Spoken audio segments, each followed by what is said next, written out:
Hello and welcome to the second episode of Blackwood, City of Four Guilds. I'm your host and dungeon master, Derek Mayfield, but you might know me on Twitter as Exosis Machina or DMDM Studios. With me, I have my wonderful wife, Natalie. I have my good friend Cece, and of course, our friend Jonathan. I'm going to go ahead and open up the floor, starting with Cece. If you've got anything you want to shout out, anything you want to promote, go right ahead, buddy. Well, we are kicking off this game with some pretty interesting characters, and I dare to think that getting them together is something you should put some effort into. I'm a content creator who has created the TNPC is Dead, which you can find at the tnpcsdead.com. A mini game that you play in session 0 that can help you find the inter-character dynamics in between characters that you are bringing into a world. Hell, you might even be able to create them out of thin air. Indeed, indeed, and it's an awesome system. We used it for a one shot, and I'm a firm believer in it. I will absolutely be using it in more long form plays, 100%. Is there anything else you want to promote? Where can we find you on Twitter? Any socials? Yeah, cc Twitter, and that's basically where I'm about. You're in the hopes there. You've probably seen me in the Discord. Yes, yes, yes, absolutely. Okay, Jonathan, is there anything that you want to promote or shout out? No, I just do some stuff with community theater in Pensacola, and I'm not in it, but they're currently doing Clue on stage. But that is available for streaming if anybody wants a good that. And I have Instagram that I don't use all that much except to talk to people, and that is Jonathan W. Casio. Awesome, awesome. Thanks so much. Yeah, absolutely. Go and support your local theaters, everybody. They rely on people just like you to go out and keep them going. I'm a firm believer in the arts. All right. Anything else? No, that's me. All right. And Natalie, anything you want to promote? I'm just here for love of the game and supporting you. Oh. You'll make me blush. Thank you. All right. Well, if there's nothing else, then why don't we go ahead and have you guys recap what happened last session? I'll start y'all off, and then y'all take it from there and explain in your own experience what you make of it. So at the start of the session, all itinerant or would-be adventurers in the city of Blackwood were essentially rounded up and forced to participate in a decannual tradition wherein they put forth their names to be drawn randomly to take part in a ritual that requires them to earn the trust of all four guild members, or all the four heads of guild in the city of Blacklight. And I guess that's where I'll start us off, so whoever wants to take it from there, go right on ahead. Well, as it would be for all the blum and bluster that Sticks and Stones brings to his adventures, he's smart enough to know that when something's written on paper, you should give it some due consideration. And so, yep, he got wrapped into this itinerant herodom. We began poking our heads into the guilds that seemed to dominate all discourse within Blackwood. Under a very brilliant pretext. Obviously, the order in which we should visit them should be how many pointy towers they have in their district. And as it would be, there is 3, 2, 1, and basically 0. We first visited the Arcane College, where our problem-solving skills were tested by the guild leader. She asked us to perform the old, how does it go? If you are familiar with the Rain, Chicken, and Fox crossing the river puzzle, we tackled that using some very interesting stand-in. Indeed. Indeed. All right. Will somebody take us from there? Well, from there, we found out that we had some lodging provided to us. So we went to check into our rooms, and we also, what was it called? Rotwater? Rotwood whiskey. Rotwood whiskey that we had a very good time with, and found out why exactly it rots the wood. And then we decided we continued on with the Pointy Towers theory, and wound up crossing some spells and swords with the city guard, and proved ourselves to them as competent individuals. Indeed. And the second of the challenges was succeeded on. Natalie, why don't you go ahead and explain to us what the third challenge was? I wish I could remember, honestly. I remember the fourth one, the last one, but I am currently blanking on what the third one was. It was in the gardens, wasn't it? Was the Yeah, gardens. with the labyrinth maze. Oh, yes, that's right. We ended up going to the Garden District, and some lady who asked us to solve the labyrinth. I do not remember her name or anything about her. I have a terrible memory, apparently. We solved the maze after a series of skill checks, and we successfully brushed off the weird plant people that were trying to follow us. Absolutely, yep. And I'll bring us... Sticks ran super fast to touch the sundial, and that saved us. Back to speed. Absolutely, yep. 100%. And I'll bring us home with the last one. The last challenge that the party undertook was to meet in the in the Merchants District, and meet with their leader, Mercedes Letifaire, who said that after they have earned their position as the adventurer's itinerant of Blackwood, he has a job for them.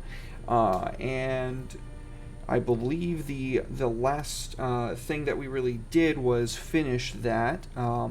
It was more of what would merchants value, and that would be somebody who could who understands the way around coin, understands the way around an abacus. And the party was successful in the 3 questions that they had to figure out in order, which they're basically glorified math problems.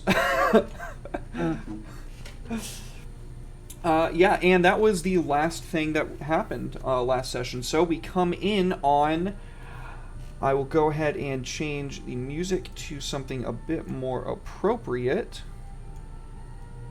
Not that this isn't appropriate, it's fantastic music.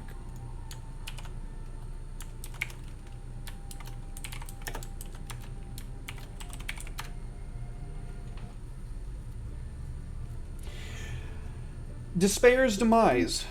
The tavern at the forefront of Blackwood. The large, carved out of an ancient green worm's skull, concave wooden entrance that has massive doors and even tables and chairs to fit people of said size.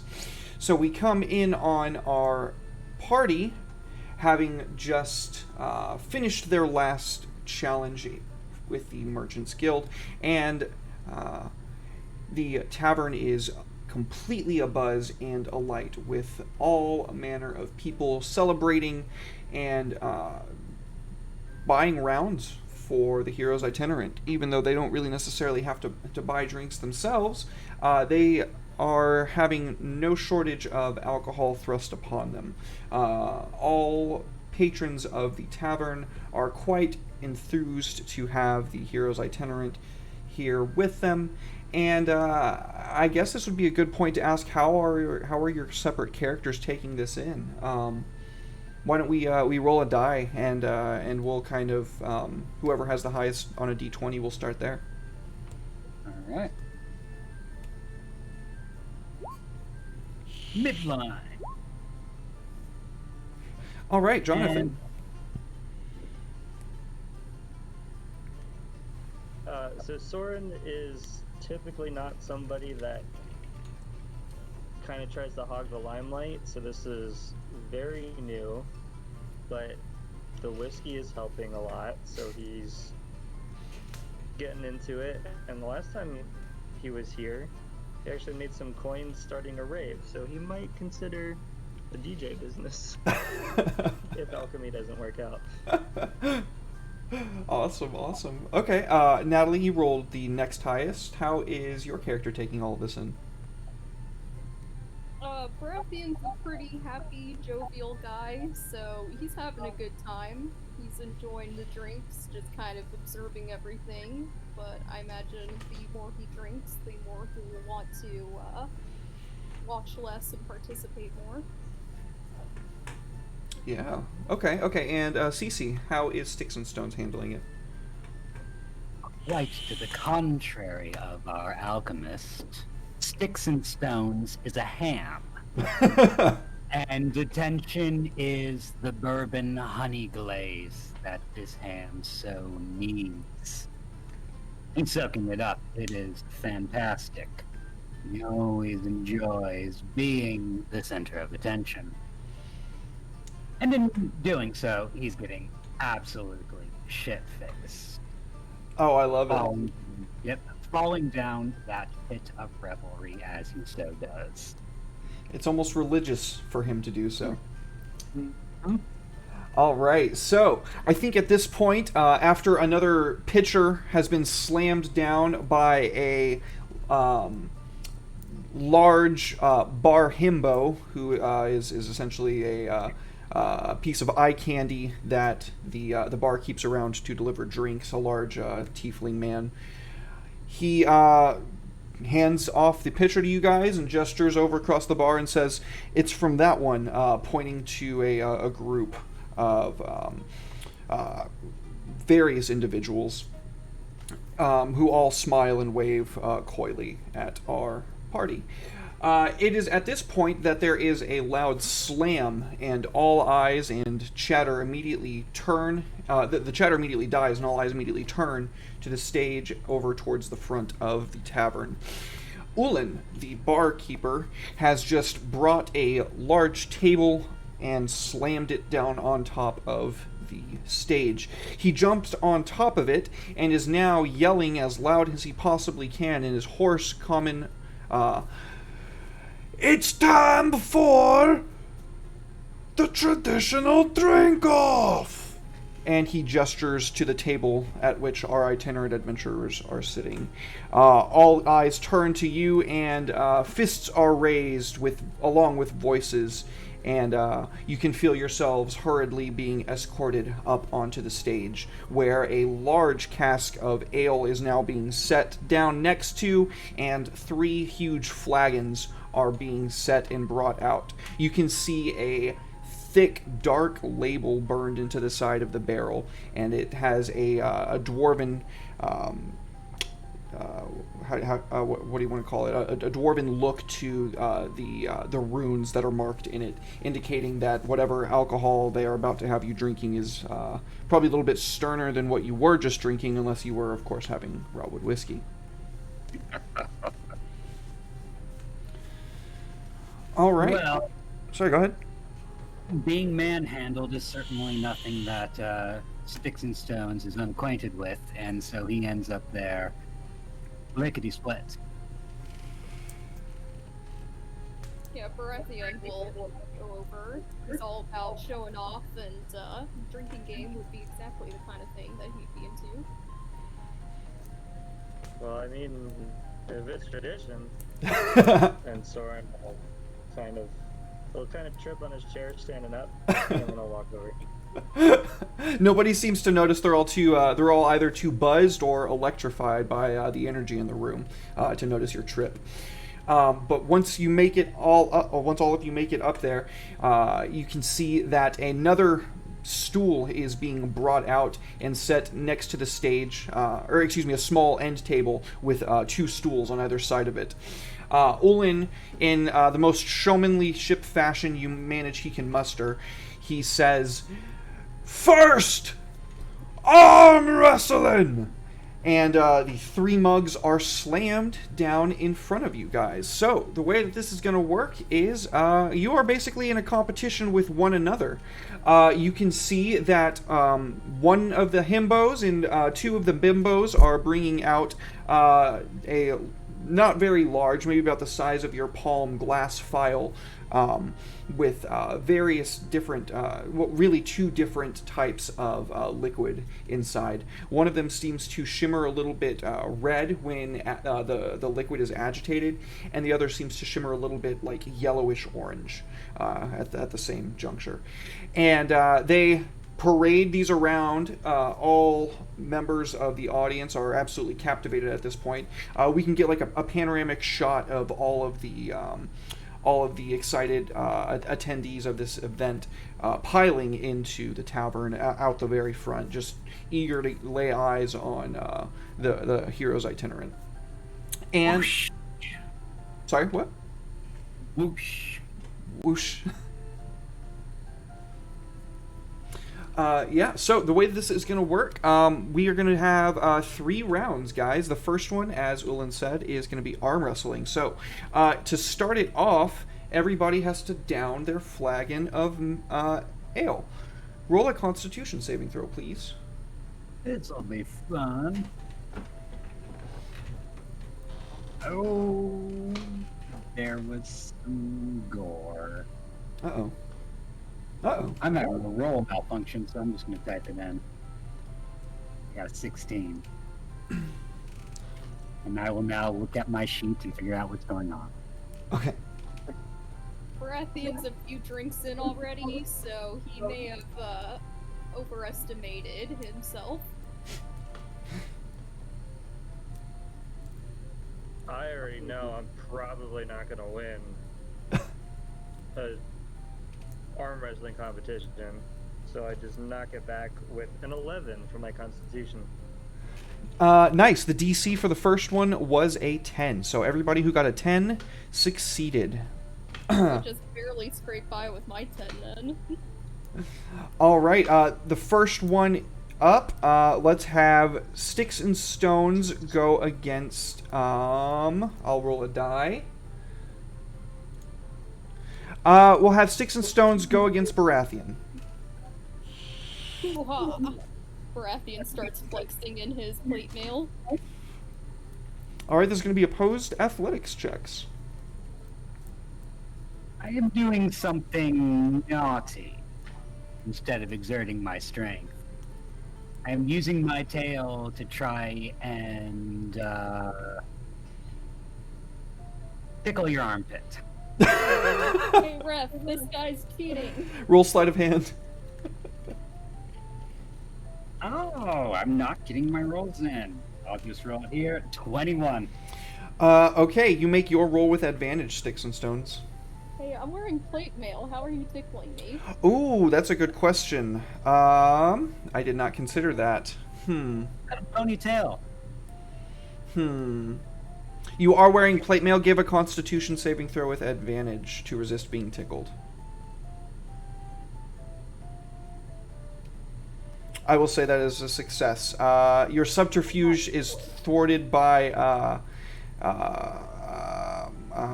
Baratheon. I blanked on the name. Baratheon's sheer fortitude, and you can hear him giggling under his breath as you guys go ahead and give me your opposed athletics checks. I should break.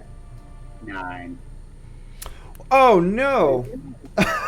I did not expect the paladin to lose the strength No, check. you tied. I have +3 to my athletics. What's your total, Sticks and Stones? My total is 9. Okay, roll off. I've got a little more fortitude to me than we expected. A little bit.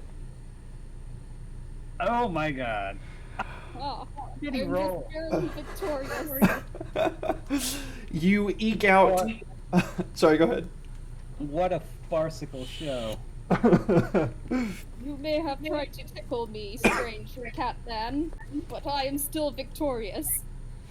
You, through gritted teeth and biting back the laughter, you are capable of eking out a victory, and you must now go against Soren.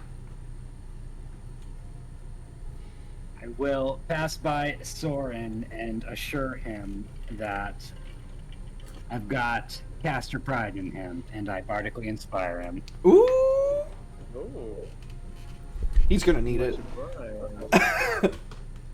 Get some? that is a D6. Yes, it is a D6. Uh-huh. Are you gonna try to do anything to boost yourself, Natalie? I don't think I have anything that can boost myself. Oh yeah, you don't have guidance. That's a cleric spell. Paladins don't get cantrips. I'm not a cheater anyway. I'll win this the old-fashioned way. All right, let's get the rolls, guys.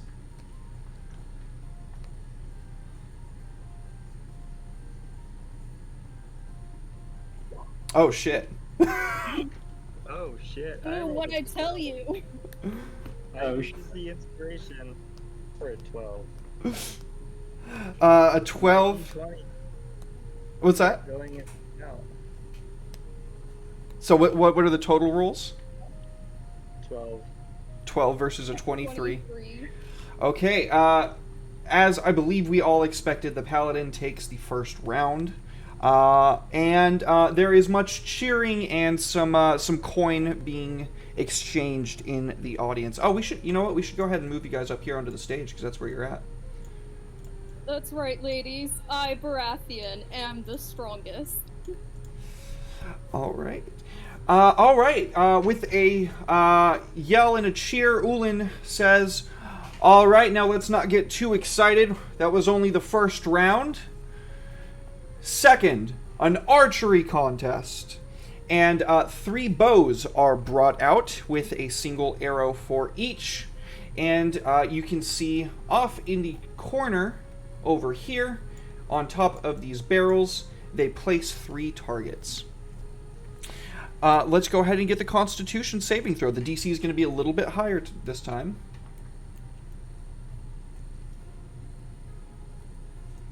Ooh, this is better. Now I'm starting to shit brick. Oof.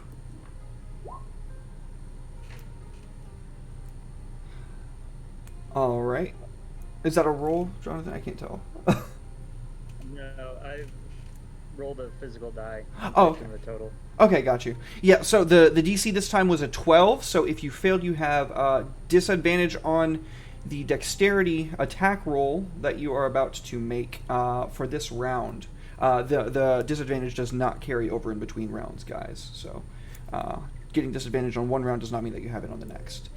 All right, so this time let's go ahead and have the sorcerer go against the paladin, because the paladin won last round, so they'll go first this round.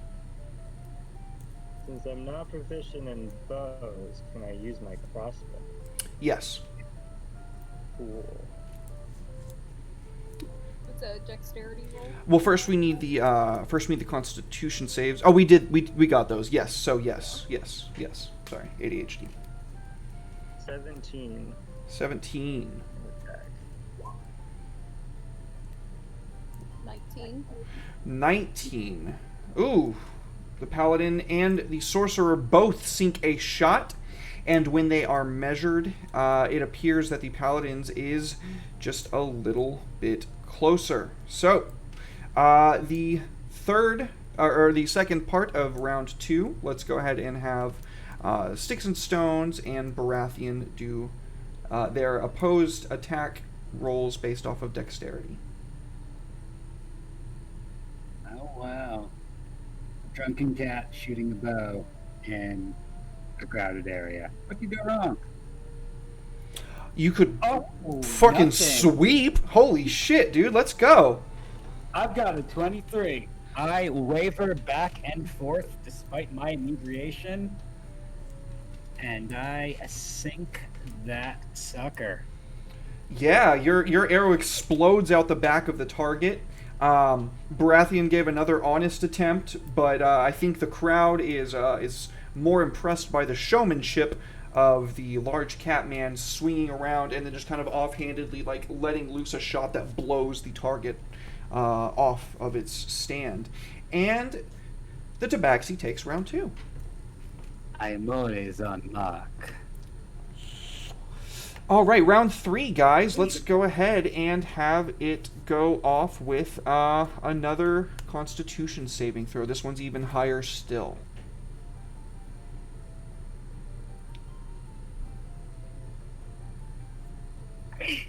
Baratheon is pretty drunk at this point. Okay. What a delight. All right, so everyone but Soren is making this attempt with disadvantage. So they being the tiefling himbo from earlier, takes the phial of yellowish orange liquid and places it on the table in front of all of you. He unseals the phial and wafts it in front of all of your noses. You can smell a faint ozone and something that is kind of similar to like tangerines if you put electricity in them. They give you a small, little bitty, thimble-sized sample of it and put it in front of each of you.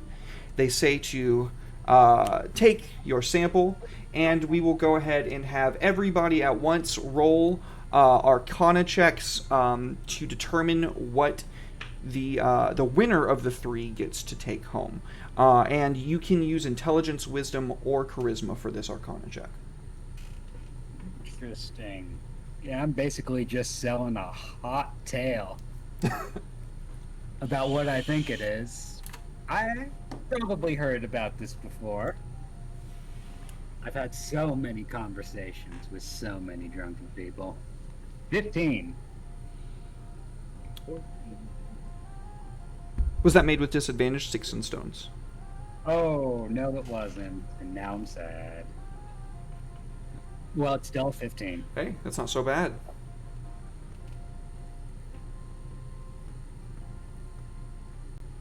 What the f...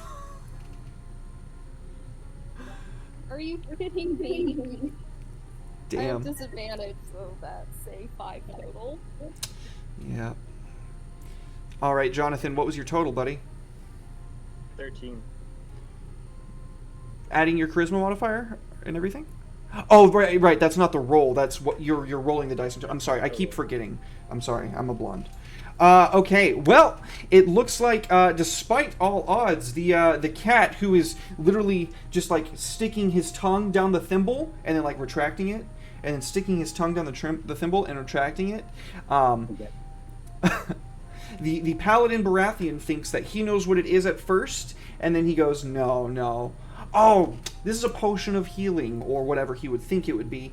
And just before our sorcerer friend is able to say, it's a, the cat goes, potion of haste! That's indeed. And the crowd goes silent for a minute. They all look to Ulin, who grins a beaming smile from ear to ear, and they all erupt and cheer. Yeah, you guys are granted your boons, courtesy of the Despair's Demise and donated by the Arcane Colleges. For Sticks and Stones, the Potion of Haste, and then for both Baratheon and Soren, a Potion of Healing.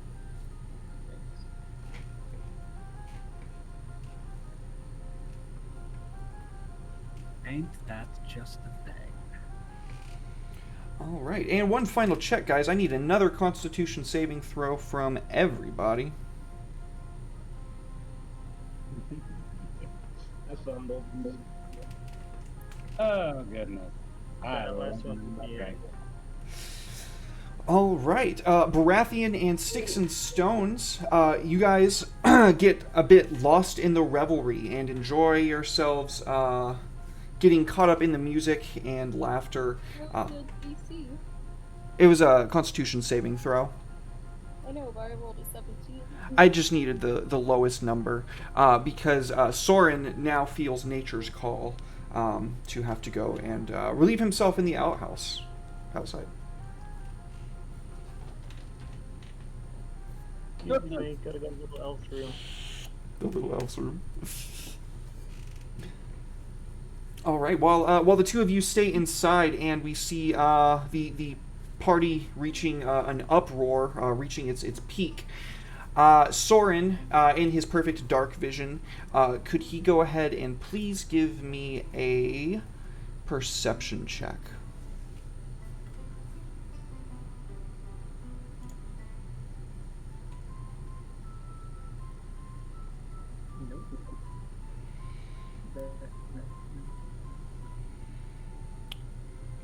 What's up, buddy? I fumbled. Oh, fuck. My. That die is in jail. Put him in the freezer.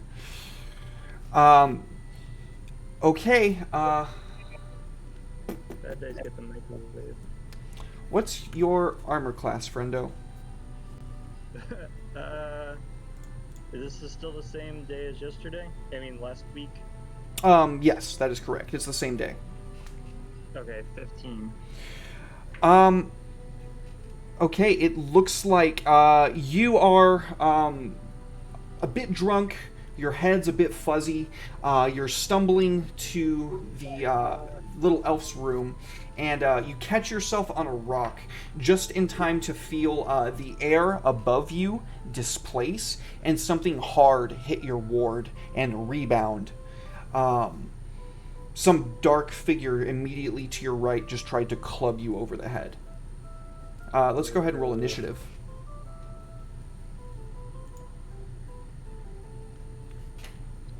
Four. The creature is just a little bit faster.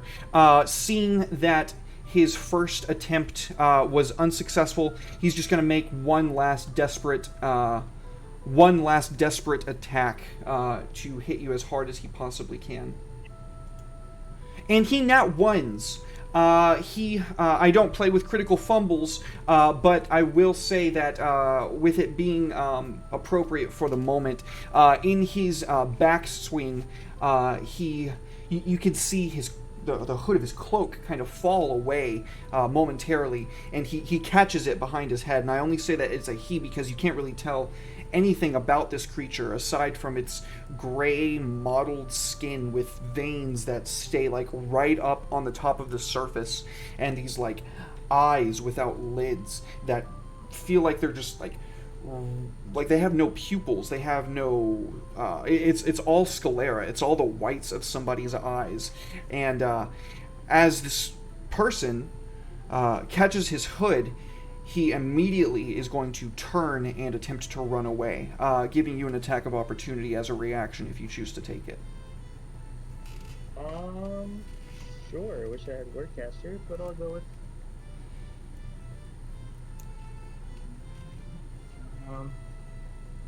10.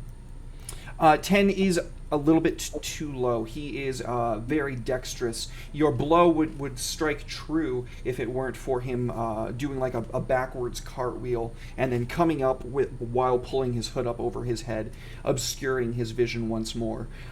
He turns on his heel and books it out into the night as fast as he can. What do you do?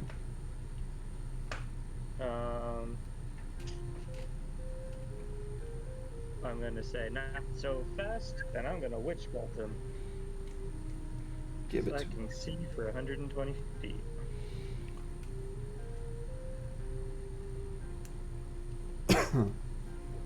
All right. 18. 18. You hit him. Go ahead and roll damage. Totally forgot to look up what witch bolt does. I think it's a D12. It's a D12.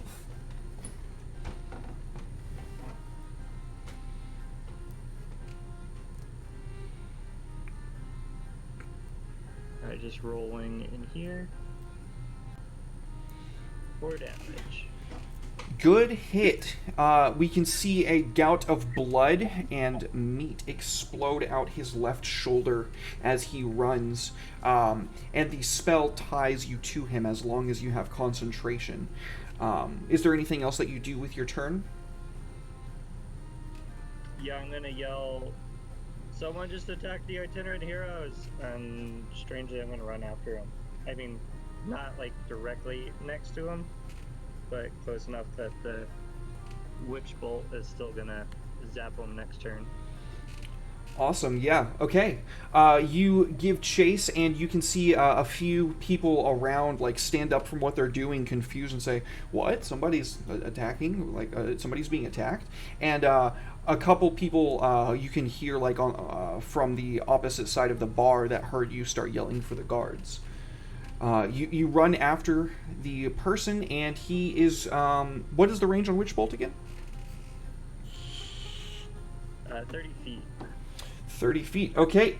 You make to break after him, and this is your last time to kill him because he is going to take the dash action this round to break away from you. So he's not going to do anything other than that, so you can go ahead and roll damage. Well, Unfortunately, that is not enough to kill the mottled gray-skinned creature. He tears off into a crowd, bumping into a large group of people, deciding that you understand how lightning works, and if you keep it attached to him, it's going to probably stop the hearts of whoever he runs into. You decide to break the spell, and he continues off into the distance. Of course, that's all flavor. Mechanically speaking, he broke distance and broke line of sight, and ran off into the night. okay. He looked like he was about dead, though, like on death's door. If it makes you feel any better. Can I, if I move my 30 feet, would I still catch him again? Catch sight of him? Give me an investigation check.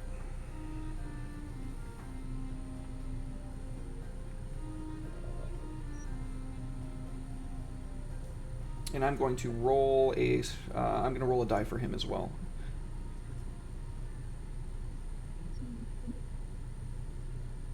He's got an 18. Yeah. You can see him trying to scramble up the side of a building off on the side of, like, just plain as day. Your dark vision just, like, instantly tracks movement. You look up and you can see him, like, trying to parkour up the side of a building. I'm going to reach out and hit him with a chill touch. All right, roll an attack roll. Yeah, 19. Oh, yeah, absolutely. What does it look like when your chill touch takes this creature's life? You see, like, the shadow kind of warps itself behind him, looking like the sleeve of a cloak, and then a skeletal hand just comes up and just raises his back. Awesome. And then he just Awesome, yeah. falls down to 3.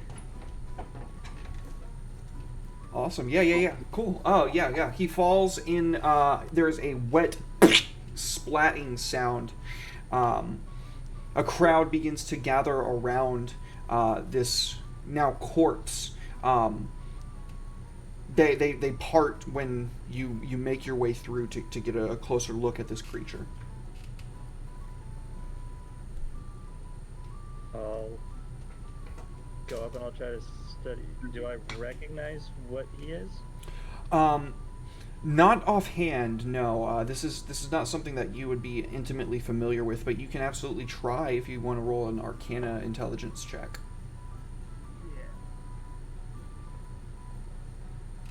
Yeah. I have no idea what he is. That is a 7. It looks like he spent too much time in the pool or something. Like, he's all, like, his skin is sickly looking, and you can see, like, excess skin and muscle that just like hangs off of his bone. It's at this point that a number of Red Horn guards begin to approach you, and they say, "What's the meaning of this? What's going on?" When you stand upright and they see the sigil on your chest, they kind of right themselves and say, "Oh, sorry, hero. Didn't mean to offend. What's going on here?"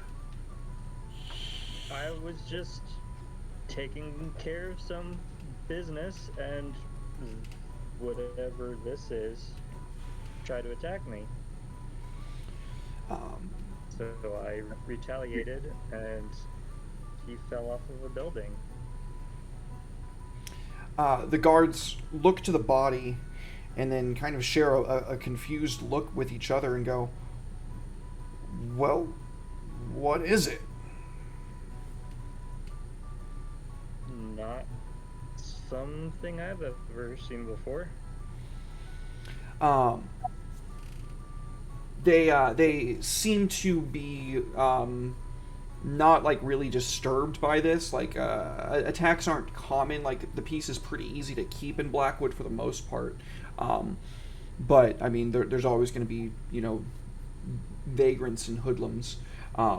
They are very confused by the appearance of this person, and you can tell that they have no idea what to make of it either.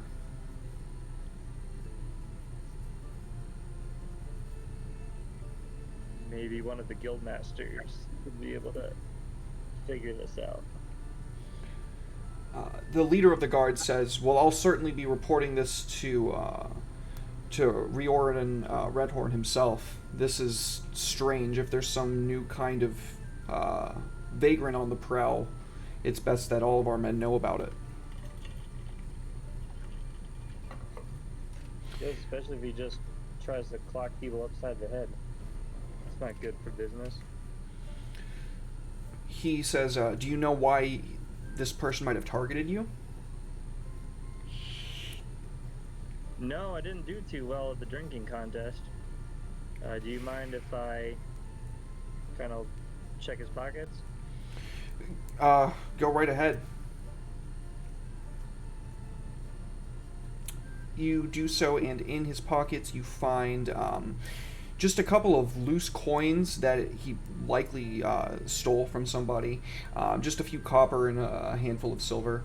What you are able to find deeper within is a piece of parchment that has been torn on one end, and on the parchment itself is a... What languages do you speak? Elven, Dwarven, and Draconic. It appears to be a very strange, modified version of Elven.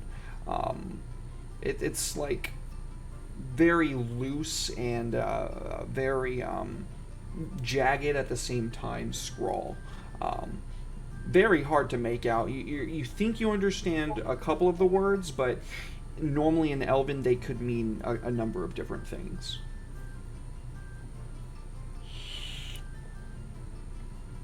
I'll ask the guards, any of you know? Looks like Elven, but I can't make it out. Maybe an offshoot you're familiar with? One of them looks it over, hands it to his buddy, and says, "Nah, we've never seen anything like that, but I mean, you might try at the colleges. The Arcane College of Lore has experts in pretty much any field." I will do that. The guard that initially talked to you says, "Well, we'll take care of things from here. Keep watch over yourself, and good luck with the ritual tomorrow." Yes. About the ritual, can you, do I know what it is? Like offhand, or? Nobody knows what it is. It's a secret. Ooh. It's a secret. I'm still gonna see if he, what rumors he knows. He's heard about it. He, you can see his eyes kind of go wide, and he goes, "Phew, I mean, well, I hear that, you're supposed to come to grips with your worst fears down in there. See what you're made of, sterner stuff, or, just another wannabe." That's what I hear. Well, the bigger question is, have my fears come to grips with me? And then I just kind of wink. They seem impressed. You just killed a monster person. You're a hero itinerant. They're impressed.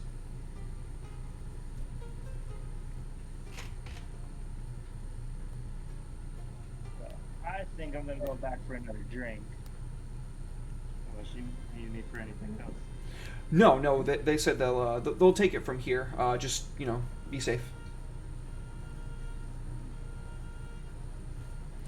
All right. So Soren, you find your party members getting their fill.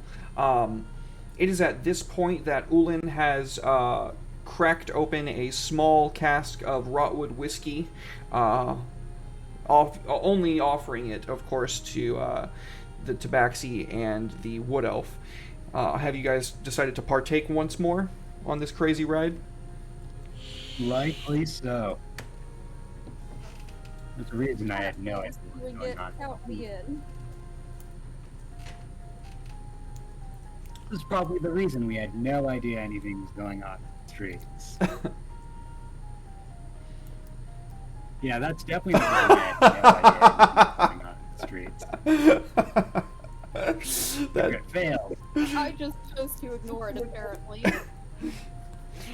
Well, I mean, whether you fail the save or not, you're definitely tripping balls. But sticks and stones at this point in time, whereas Baratheon is, laughing at all the funny shapes that are coming off the walls and all the dancing effects that the lights are portraying. Sticks and Stones, on the other hand, is silently having his back rubbed by Summertime Sadness, who is singing. She's singing.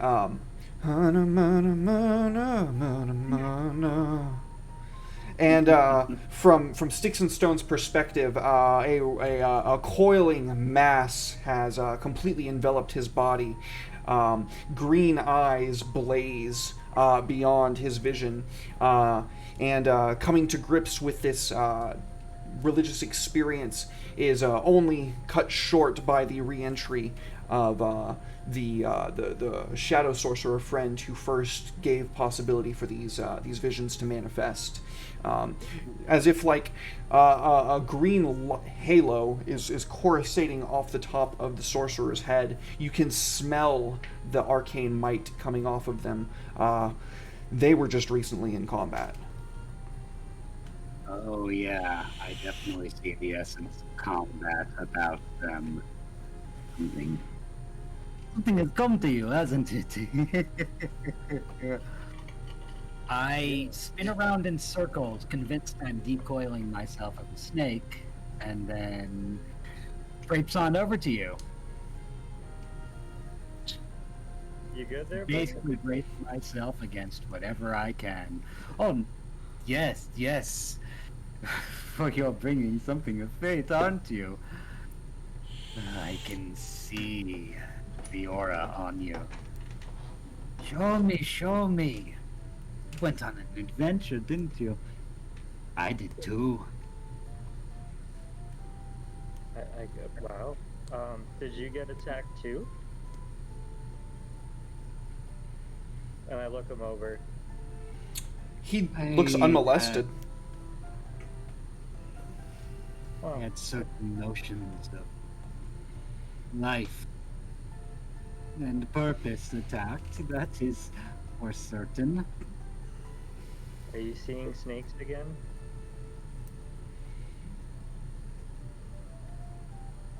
There's a big one out there. Oh, This is well, just its tail. Coils all the way out that door. Oh, Did you see it as well? no. Some creature from the abyss tried to clobber me upside the head, but he fell off a building. I think they are the same creature. You just saw it in a different form. I sense poetry on you. What else is there? Oh, I found this, and I pull out my Oh, note, and I'll tell him it looks like Elven, but it's not any form that I've ever read before.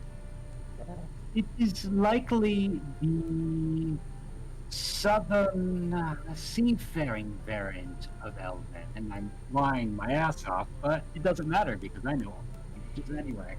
I cast comprehend languages. Excellent. Yeah. So it says in it's like 1 to 2 word sentences. Um, Take prize, bring back, use tomorrow. Take prize. Bring back use tomorrow. Pointed wordage. Very much like sailors. Huh. Didn't What take does you it for it. mean? Well, I mean, didn't you just win a prize? I guess we all won a prize. We did. Take prize, bring back use tomorrow. My friend, I think you Somebody's were out for a targeted. vote. Everybody, give me investigation checks real quick. 19. 19. You can see. 17.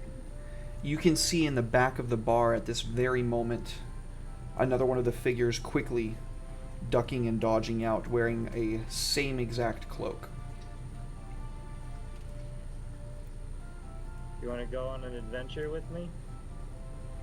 Why, yes. I do. Brandon, you want to go prove yourself against a schmuck?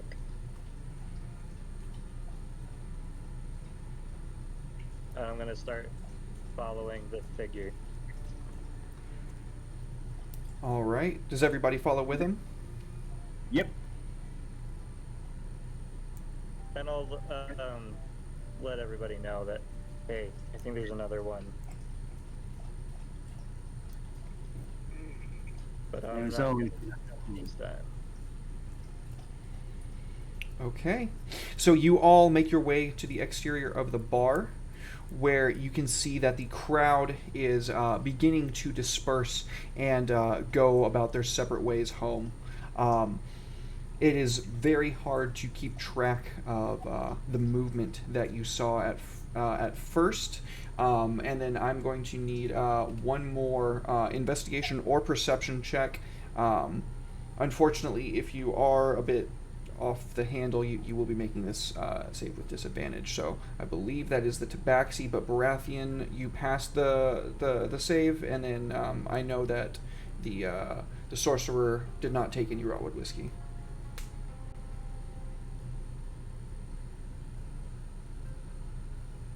That's 13 total. 11. All right, and I'm going to roll his opposed stealth. Mine's 20 total. 20 total. Okay. Unfortunately, he is a bit too stealthy.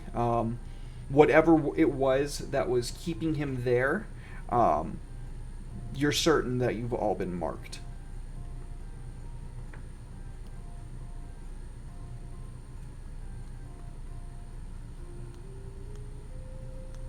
Dirty little badger eyes. Always looking for something to steal from the trash.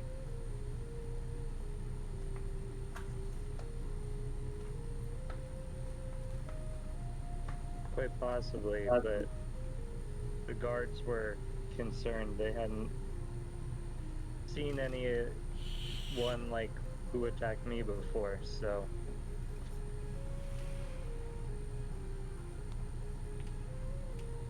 there might be something afoot.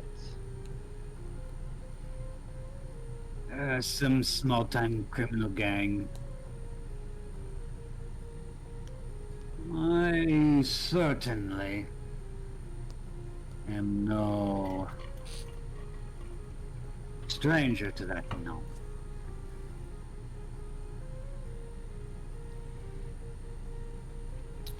All right. So if nobody has anything else that they want to accomplish that evening, then I think what we will do is we will go into our break, if that's okay with you guys. We'll be back in about 7-8 minutes, and then we will get into the second half of the show. Fantastic. All right. What we got? All right. Okay. Thanks for sticking around, everybody. I will see you guys in just a couple minutes.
And I'm returned.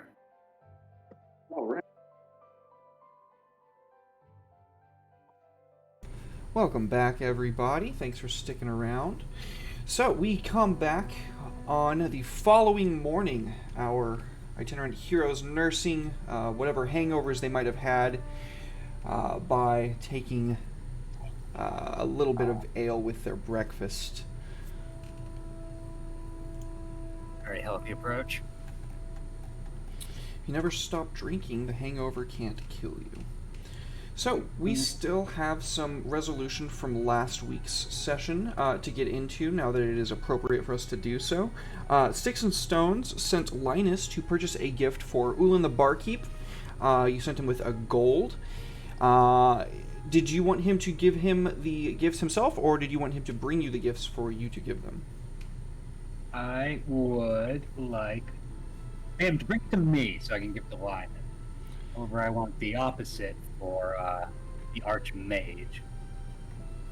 Wonderful. Okay. So, Arya of Evelight, the Archmagistrate of the Arcane Colleges, received a small, smooth stone that has been imbued with the cantrip Minor Illusion to give off a image of you smiling, waving your hand, and preening your whiskers. Wonderful. That is most suiting. I hope you like it. And then Linus purchased a vial of exotic beard oil for Ulan. It smells faintly of coconut and pine. Ulan, Ulan, what a party this was. Every single night.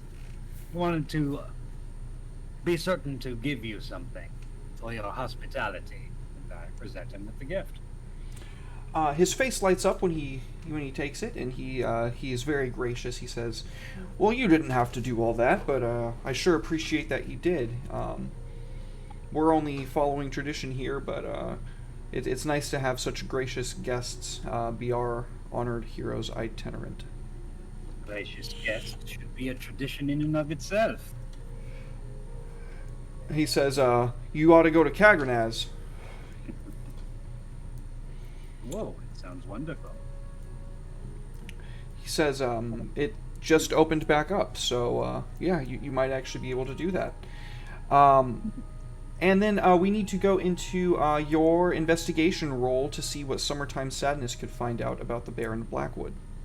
Alrighty then. Well, let's see what you got, girl. 18. Wonderful. So, what she is able to find out in 2 days is that the Baron rarely leaves Castle Vandrean. Fabian, the Baron's husband, is well renowned as a world-class tailor and often takes trips to the Isle of Seer to design gowns and accessories for the Empress of the Nagoran Empire. You also were able to find out that the Baron has been having frequent meetings with Mercedes Letefers, the master of the Merchants Guild. It is rumored that one of the Merchants Guild's agents has gone rogue, but what that means is unclear at this time.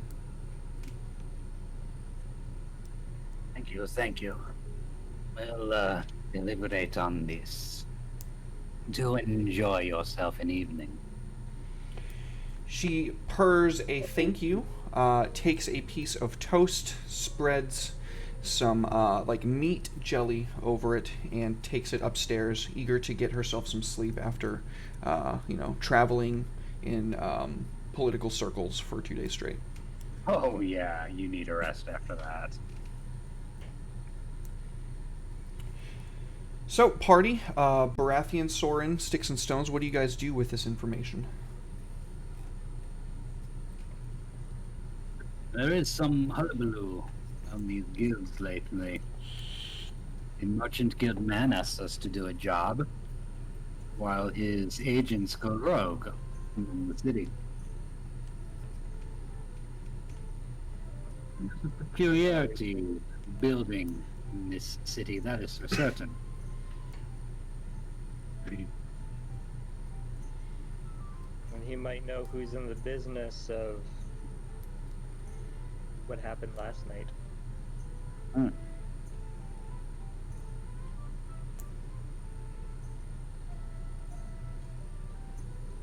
Very true. Those sort always know a thing or two about what is happening. Information is but another trade good to be passed here and there for a coin.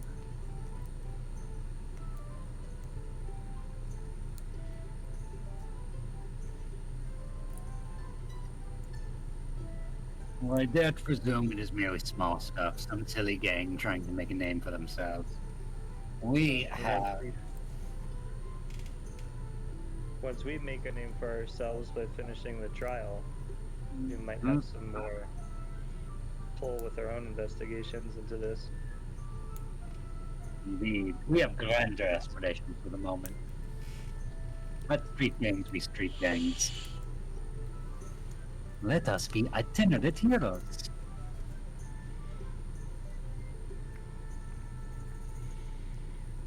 All right, are we all in agreement then to head to the shrine? Or I'm making sure I give everybody ample room to talk. But we do have a time limit, in a sense, for this, so might as well knock that out of the way. The expectation on the paper can be so persuasive. 3 days' time is the 3rd day. Let's go become itinerant hero. My paladin, don't you agree? Indeed. Indeed. Onward. And I cast Mage Armor as we walk out the door. Smart. All right. So we see our heroes leave the tavern and make their way to the center of the town. Once more, a little bit deeper in than they had previously gone. They exit Despair's Demise and make their way to the Shrine of the Lost Hero. Therein they find a couple of individuals of various races and cultural backgrounds.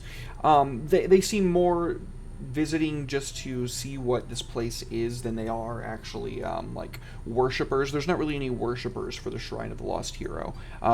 They don't really practice hero worship in Blackwood as much as they do. They just venerate this one individual in history who did a lot for the city. Inside you find an old and aged elf. He's got wispy hair that kind of is like sitting up in a bun and held by 2 sticks in a cross pattern. As you make your way up to him, he says, welcome. You are the hero's itinerant, I presume. That is what everyone keeps calling us, and I'm starting to like it. Yes, we are. This is where we are needed, yes? You have come to the right place, indeed, and without much time to spare.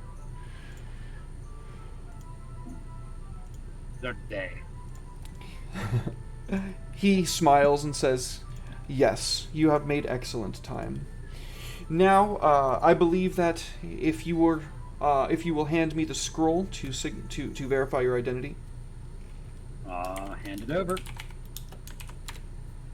He takes it, reads it over real quick, and looks at each of you, and then once he's done so, he smiles and says, wonderful.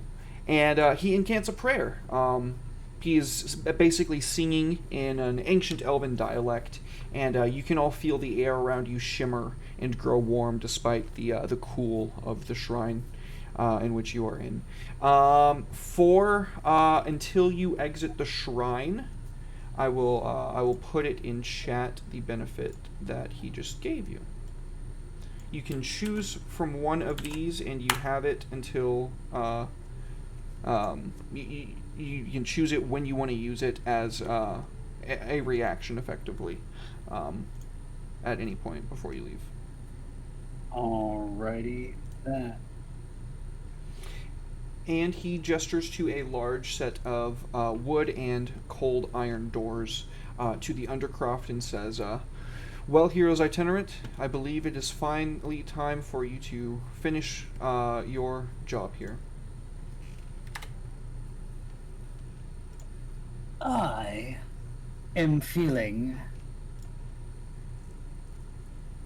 quite limp and ready.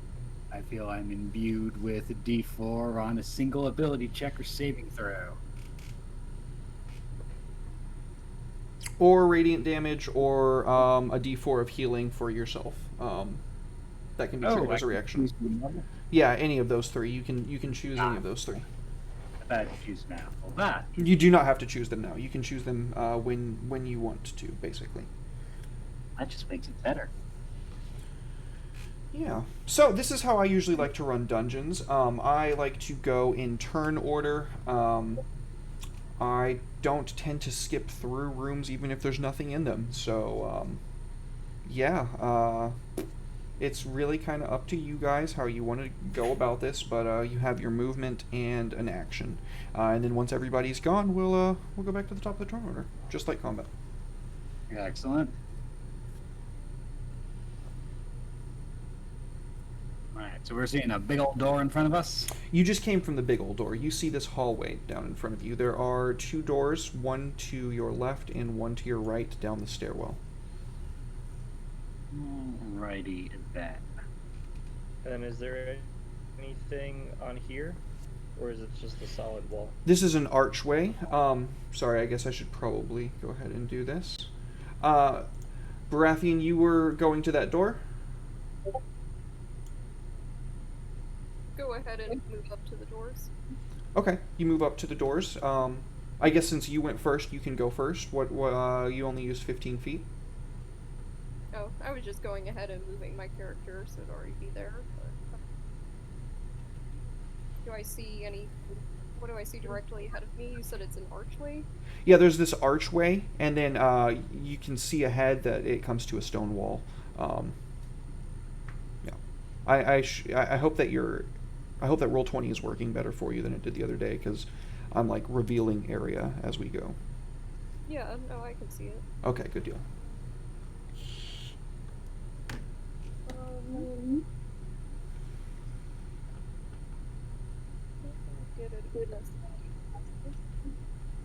I do a perception check to see if I hear anything coming from either of the doors.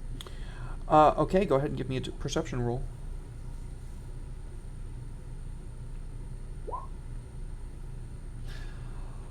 I forgot to take my helmet off. You can hear the sound of... And then you lift up your faceplate and you realize it was just the sound of your labored breathing in the heavy plate mail. Guys, I hear breathing! Oh, no wait, that's me. Of course you do. I can hear your breathing from the walls. Why do you dislike me, Catman? I don't.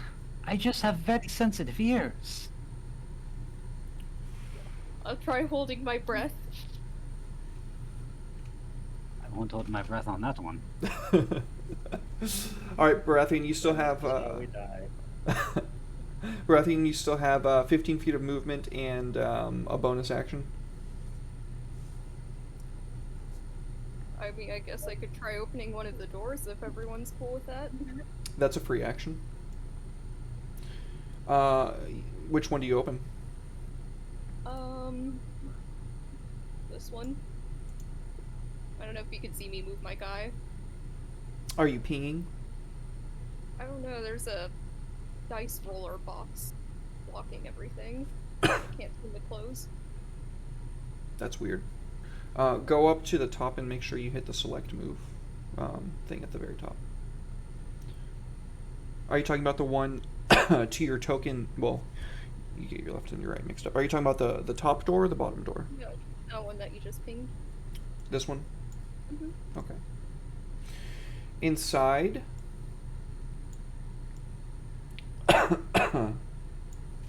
you find a statue holding a book.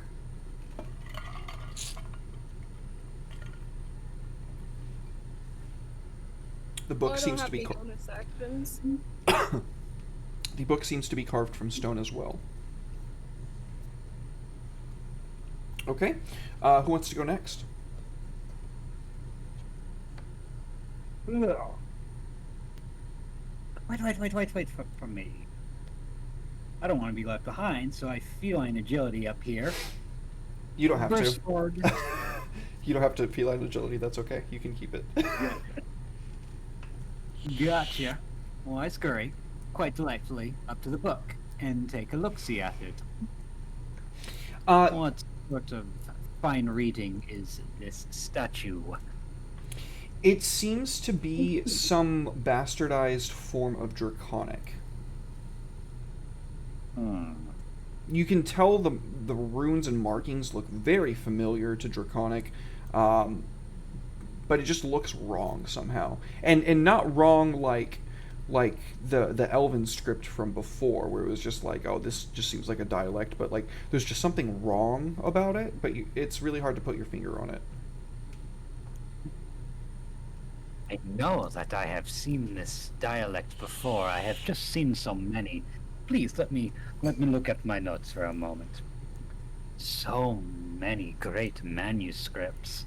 I'd like to cast Comprehend Language as a ritual. If you guys are willing to sit your tuckus for quote-unquote 10 minutes. Well, I can also just read Draconic, so I can try to get the Cliff Notes version while you do that. I mean, that's a way of going at it. 20, 25, 30. Although that's one round, so... You can move up to it. That's fine. Okay. Give me an intelligence check, Soren. Ooh. 9? It's same as what I told Sticks and Stones. Like, it's definitely Draconic. You know the runes by the markings of them, but something about it is just off. Something about it's just wrong.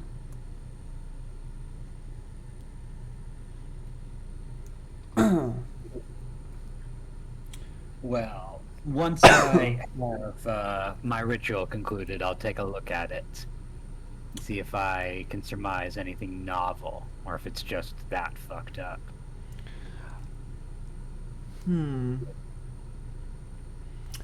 Comprehend Languages does not specify the exact circumstances in which I wrote this, so I hate making people waste spell slots, so I'll have it give you an insight into it.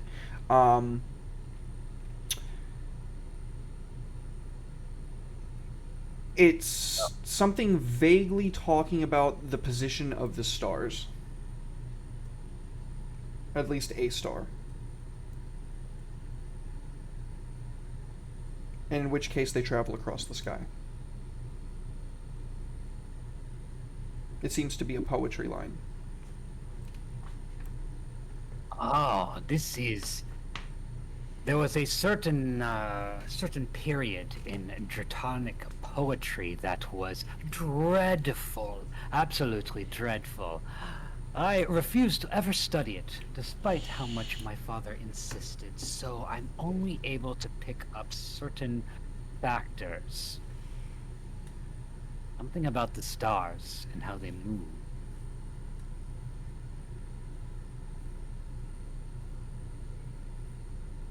Alright, and that will take us back to the top of the turn order to Baratheon.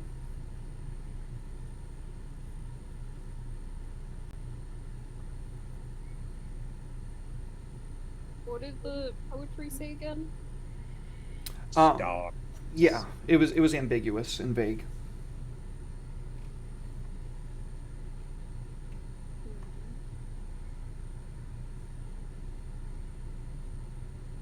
Can I intimidate it into telling me what it means? It is not a sentient creature, so no. No.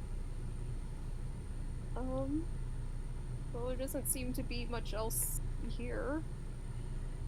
So, being the tankiest of the bunch, I will go ahead and open the next door and hope maybe there's another statue in there. There is. And since you did burn your spell slot, we can go ahead and move everybody on in there. And I'll let the ritual continue on for this. Instead of speaking of stars, this one speaks of the planet's sister. is how it speaks of it. The planet sister. That's an old way of referring to the moon, if I'm not mistaken. You are not mistaken. Do we know of any legends of the constellations? There are certain druidic orders that follow the stars as a means of interpreting like future prophecies, and they have yet to be wrong. The elven people based their whole religion and culture on these prophecies for the whole previous cycle until the recent annihilation of their homeland about 100 years past.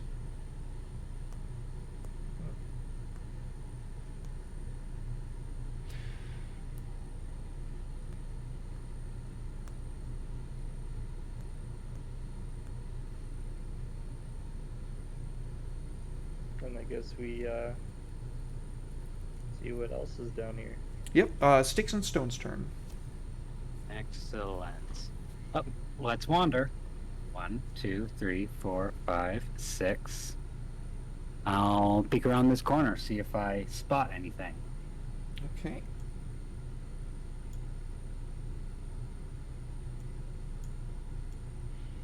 Doorway this way, doorway that way. Indeed. Remember, you guys can always take your action to take the dash action as well. I tend to not really count movement to catch up to your allies when you're in a dungeon like this. That way everybody's actually accomplishing something on their turn. Well, if there's I didn't use an action on my turn. You did not use your action on your turn. I'm sorry. Yeah, all I did was open the door. Okay, then we'll have Baratheon go before Sticks and Stones, because that's my bad. Okay. I was probably gonna head down there anyway, too.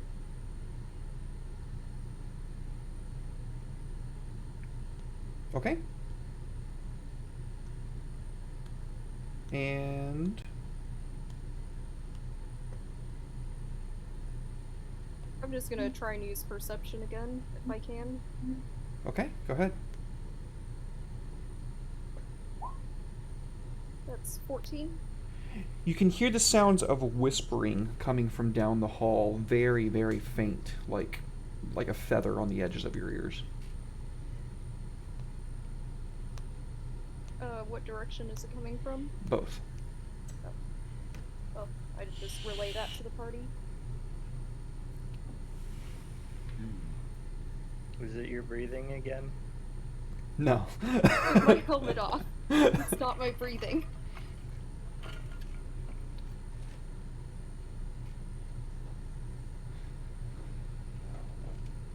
I believe it is Sticks and Stone's turn. Wow. I will proceed down this hallway carefully, keeping an eye out for anything that might pop out on us. Okay. Are there any odd-looking stones? No. No, there are no odd-looking or out-of-place stones here that you can see. None that Baratheon pointed out to you. Mm-hmm. All right, then I will proceed up to this archway and peer down. The stairwell leads to another door. We're going further down. All right, Soren. And while he's checking the floor, I'm checking the ceiling. All right, do you want to roll investigation?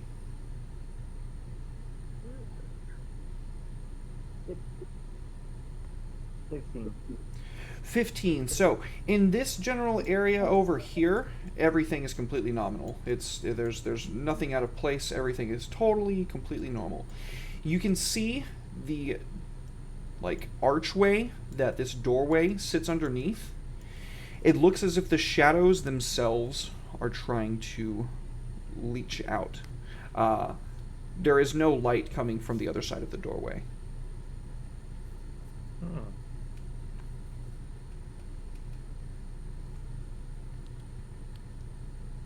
Seems to be my element. Mind the shadows. They might be a little grabby. Not sure.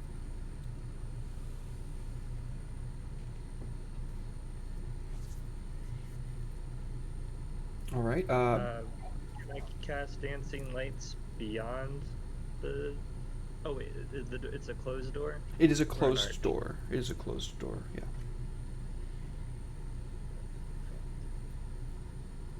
I'm gonna mage hand and see if the door will open. It is not locked. Then I'll open the door with mage hand. Light immediately floods into the room beyond. Oops, that's not the reveal tool. There we go. And down the corridor, you can see a statue with a hand outstretched.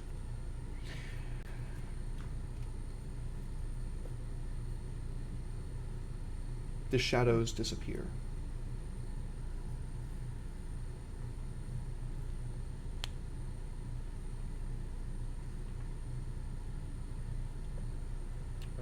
Shall we continue?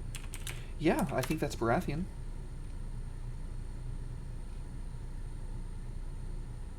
I guess I will go up to the statue.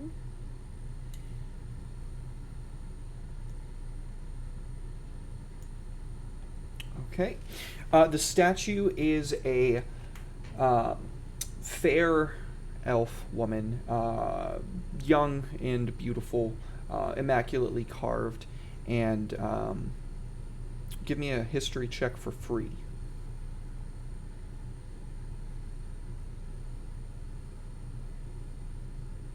Paid a little attention in school, but it's still not my strong suit. That's actually 14. You recognize this as the previous moon goddess of the elves. Their names stricken from time. No inscriptions or anything. No, just her hand outstretched. Still gonna try and investigate it Okay. to see if there's anything funky going on. But alas, I'm equally terrible at investigating, and that is a 9. You are quite transfixed by the beauty of this elven maiden.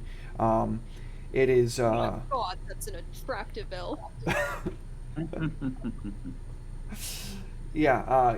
You find that the legends spoke of an ancient, beautiful moon goddess, and you've never seen her depicted before. So you find that you are quite awestruck by her representation. I think I'm going to be taking this statue home with me, boys. My. Who is this? I am quite entranced. Sticks and Stones, it is your turn. Well, catching up, I will air out a pocket in my hooded vest, and some lightning bugs are going to fly out, which is what my dancing lights look like. Cute. And I will illuminate the area. Yeah. So the light that was trying to peel back the shadows now finds itself the victor in a war of a cosmological scale in the battle of this small room. The darkness is dispelled, not dispelled like magical darkness, just done away with, and the dancing lights illuminate the area. They do cast such graceful light upon this statue. She reminds me of a girl from the southern villages. Her name's Go on. Fiona. Had a way of jumping on her own sword, that girl. Uh-oh. Baratheon's disappointed. He thought this was gonna be a sexy story. It turned dark like my magic. All right, Soren, it's I think it's your turn, buddy. I'm gonna start moving down here and just looking at what's all on the walls and. Your reflection stares back. Here and here. All along this wall are mirrors. There's another mirror here and another mirror here.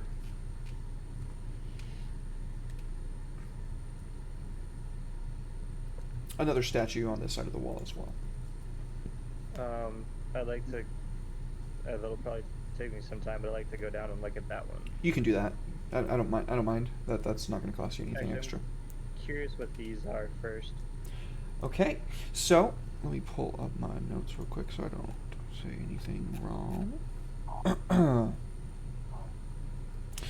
Around the base of each plinth, there are 3. Is an inscription in Ancient Elven that you work your mind around for a moment and then you immediately recognize for what they are.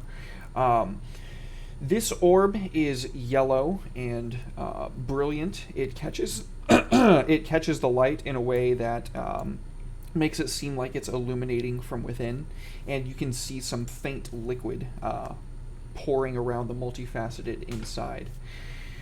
This orb, on the other hand, is silver and looks to be almost mirrored in nature.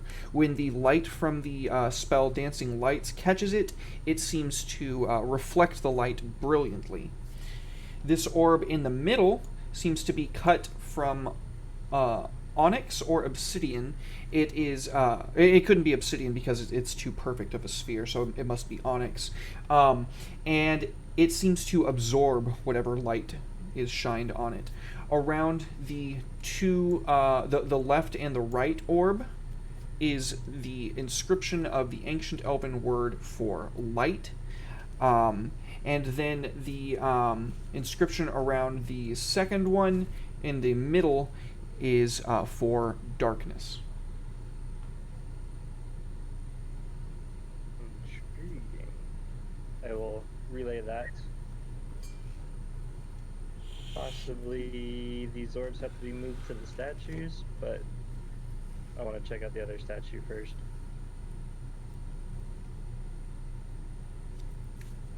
Well, let us be on our way. Okay, Baratheon. I reluctantly pry myself away from the statue. And, we'll go see if the other one is equally as hot. This one is a beautiful elven man. Sorry, my throat keeps getting all wonky on me. This one is a beautiful elven man. I can get... you're all in the room now, so I can take religion rolls from all of you, or history checks.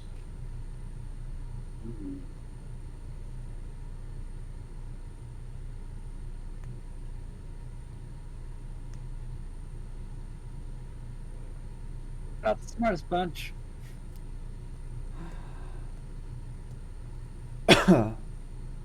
Well, no. Okay. It is kind of hard to tell who this is, because it looks kind of like the last remaining heir to the Elven dynasty, Elohim. You would all be at least familiar with the name. He is the sole reason why any elves survived the attack on their homeland. And you've definitely seen his visage before. Well, I don't know who he is, but he is indeed quite handsome. Sticks and stone. Oh wait, no, you didn't use your action yet, Baratheon. What's your action? I suck at investigating, but I'm gonna go ahead and try it again. And hope I have better luck. Okay, 15 total. Awesome, yeah. So by even though you're not exactly sure who this is, by means of deduction, you're able to configure that if that is the old goddess of the moon, this is likely the old god of the sun.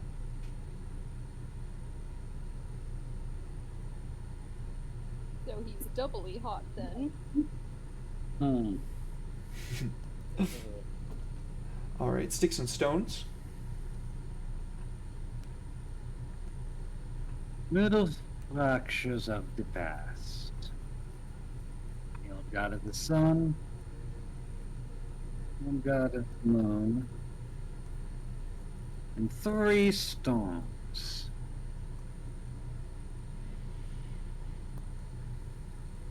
I feel that stone right there, the yellow one, is some sort of creator of light.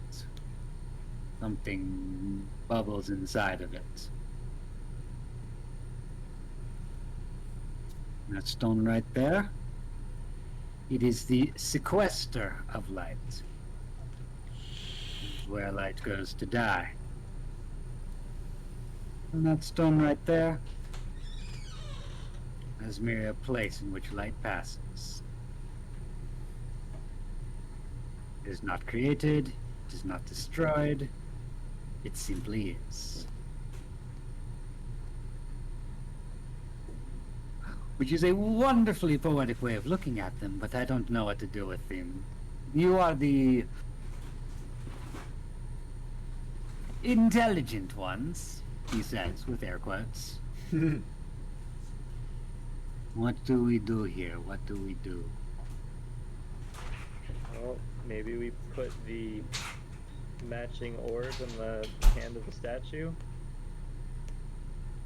So the sun elf gets the golden globe and the moon elf gets the silver one. Mm-hmm. Oh, I'll definitely coordinate my actions with my party members to accomplish that. Okay, so sticks and stones. Which orb do you take, and where do you put it? I'll take the black orb to the... Go ahead and roll initiative. Everybody roll initiative. All right, that's fun.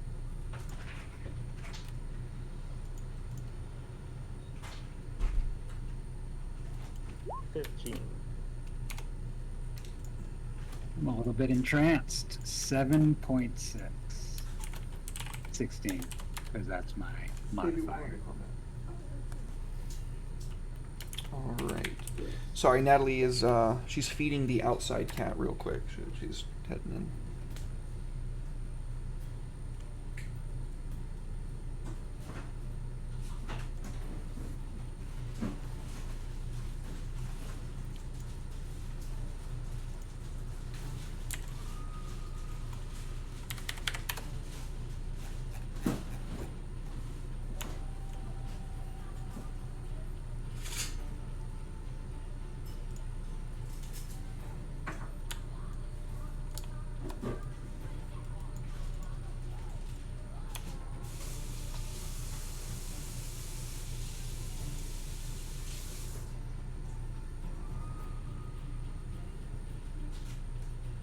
Oh no.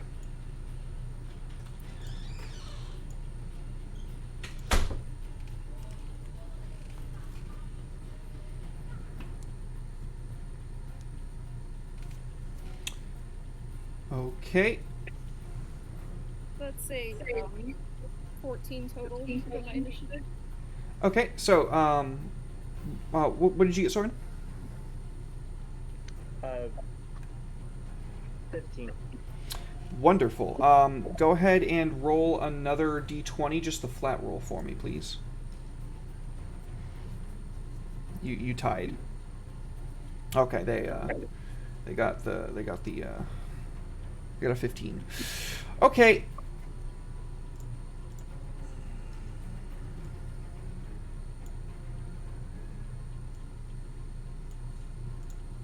So the moment that Sticks and Stones picks up the black orb and removes it from the plinth, the area around it, immediately surrounding it, is plunged into a very, very dark blackness. Oh, I missed a spot. There we go. And you can immediately feel the air around you grow cold as something lashes out at you. And this is going to be one attack coming at you, Sticks and Stones. Does a 14 hit you? That doesn't. It what? It does not. Okay, you can feel the air distort and grow cold, as if something was trying to reach into your very heart itself. But your preternatural kitty senses tingle, and your whiskers alert you, and you dodge out of the way. It's a scatter. This cat is a clutter. Oh no, I'm gonna guess that a 19 does hit you, Soren. Yeah. I think that hits all of us. Yeah, I'm sorry, buddy. Okay, so this is going to be 2 necrotic damage, and I need a strength saving throw. Ooh.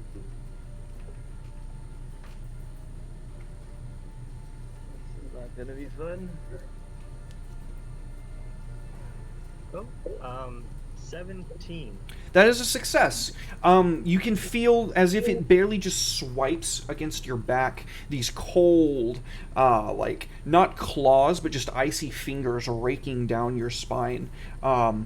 You dodge out of the worst of it, but you can absolutely feel a shiver as black veins pour over your back. Okay, and that is, I believe, Soren has the next highest initiative. Can I see in this darkness, or is it magical? This is magical darkness. Okay.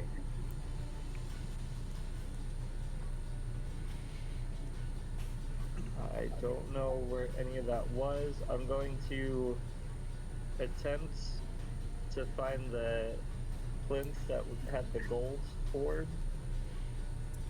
And I want to try to, if I can, pick that up and move towards the sun elf statue. Okay, you pick up and begin to run. Are you okay with incurring the 2 attacks of opportunity? There's 2. Yep. Okay. Alright, 2 attack rolls.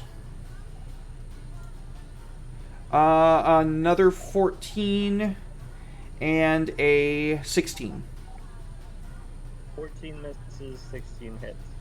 Okay, you take an additional 3 necrotic damage, and I need a another strength saving throw.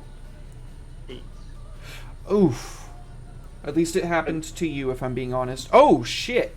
You take 4 points of strength drain Oh shit, okay. until you finish a long rest. Your strength is reduced by 4. Your strength score is reduced by 4. You are able to move freely, though. Okay. No sentinel effect.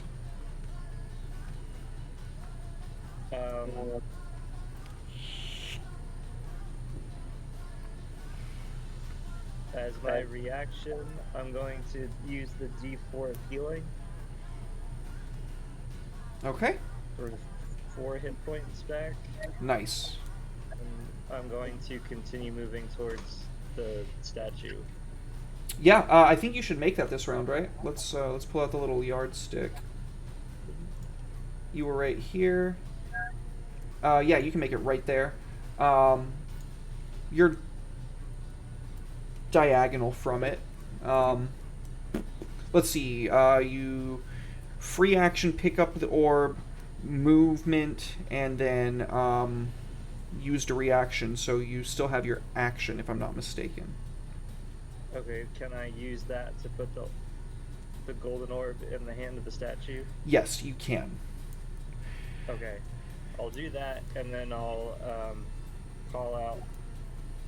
I think there's at least 2 of them. 2 attackers in the shadows. And Sticks, take the other orb and put it to the other statue. I'm off. Okay. At the moment that you press the golden globe into the hand, it begins to levitate and glow from inner light. Sticks and Stones, it is your turn. All right. Well, since he seems to have eaten up their reactions, I'm going to skitter away as if I happen to care. And for the most part, I don't. I get over here and I place the orb into the moon goddess's palm. It begins to glow with refracted light that you can see is shining off of the sun, and the darkness is dispelled, revealing from within. Let me go ahead and get on the right layer and then select them.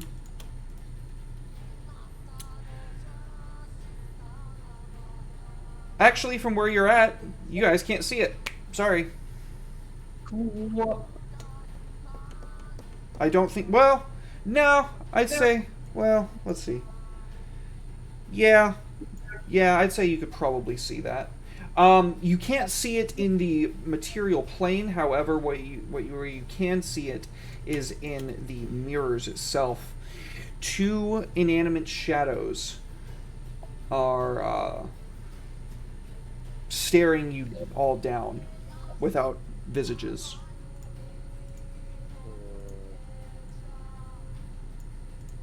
Since I didn't need to use my action to disengage, I'm staring down this mirror and I am just so amused. My goodness gracious, vanity much, always staring at yourself in the mirror. And I viciously mock the closest one to me.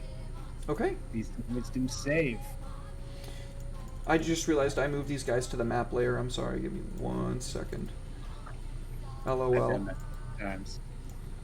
Okay, so that's going to be a wisdom saving throw.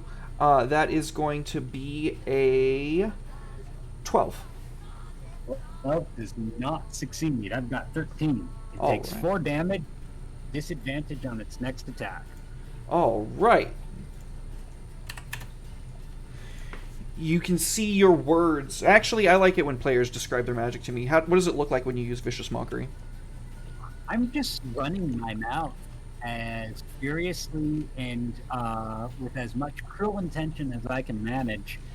I am a professional feelings herder. Awesome. Yeah. Your words become visible as they wrap around these creatures and like a snake and begin piercing into its incorporeal form.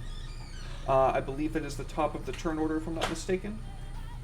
Mm-hmm. Sticks and stones will not break your bones, but words will surely hurt you. All right, and we are now at Baratheon.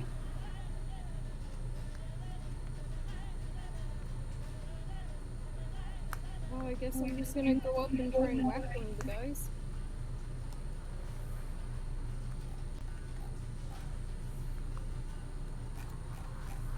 Never mind. Oof. Okay. The one directly in front of Baratheon is going to attack. An 8. Guessing that does not hit. The other one moves up to attack Sticks and Stones with disadvantage. And that is going to be a 6, so no. Nope. All right, Soren. Do we still have, if we use the Elf's Blessing, is that it? Or do we still have it again for future uses? No, you had one use before you leave the dungeon. Cool, okay. Then the one that's on Baratheon, I'm going to chill touch it. Okay.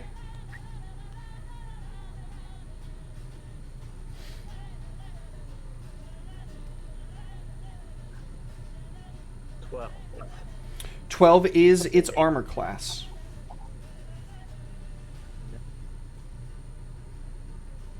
that is a D8 necrotic. Dang it. That's only one necrotic. And it can't regain hit points until the start of my next turn. If it is undead, it has disadvantage on attack rolls against me. Against you specifically? Yes. Okay. Until the end of my next turn. All right. Excellent. Okay. It is Sticks and Stone's turn. Alrighty then. I know why you attack us so listlessly, creature. With so many years, your head must be full of so much sorrow. So very much sorrow. And I create dissonant whispers in its head. It needs to make a wisdom saving throw. All right. It gets a 16. And that will save against me, meaning it's going to take half damage of 7 psychic. That is And it doesn't. Oh, well, then there we go. yeah, that is enough to continue with your word snakes to rip it to incorporeal shreds. The blackness seeps into the floor and is gone. Alrighty then. I'll take a few steps forward to get my friends some support. Baratheon, this treacherous creature. It profanes all gods. Do what you must. And I will inspire Baratheon. Hell yeah. Baratheon, bring us home. Try and back it again. That's all I can do. I guess I'm going to use inspiration. So I suppose I don't. Well, is a 14 hit? A 14 does hit, yes. Yeah. That well, that's still 7 damage. 7 damage. You destroy the creature. The combined chill touch and then the how do you destroy the shadow? You even destroy a shadow. I just stab it with my sword and it goes, I guess. Yeah, you rip into it with your blade, and it dissipates in a it dissipates in a cloud of smoke. Okay, guys. Sorry, I'm trying to get the music.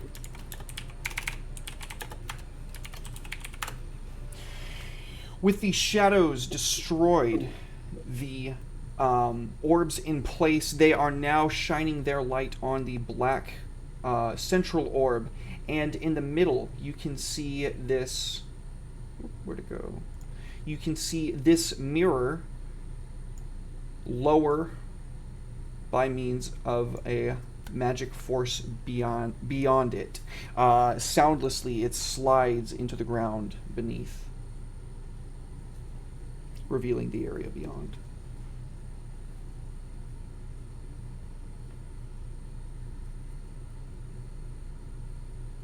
Well, hasn't things just been bright and shiny? What's in here? What's in here?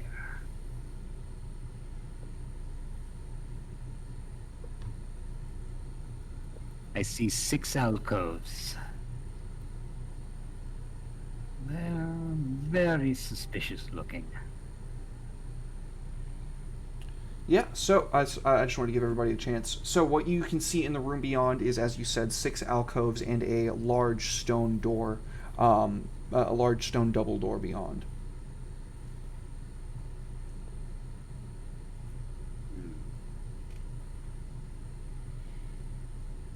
There's a chandelier as well, sorry. Mm-hmm. I'll scuttle up a rock from somewhere and toss it down the hallway.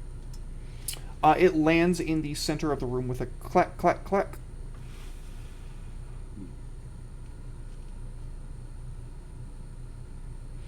Nothing there. I'll take a step forward and examine the alcoves very closely. Give me an investigation check, please. Alrighty then.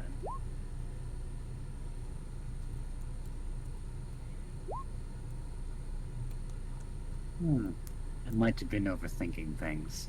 It's just some architectural ornamentation.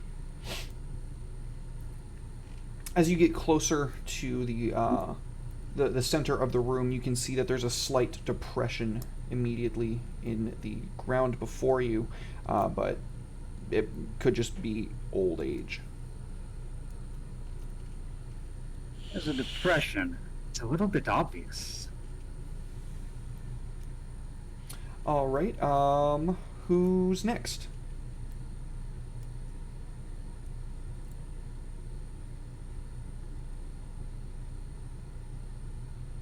I'll creep forward.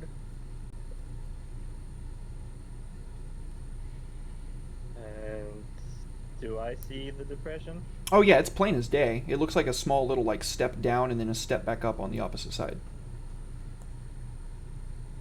I don't trust it. I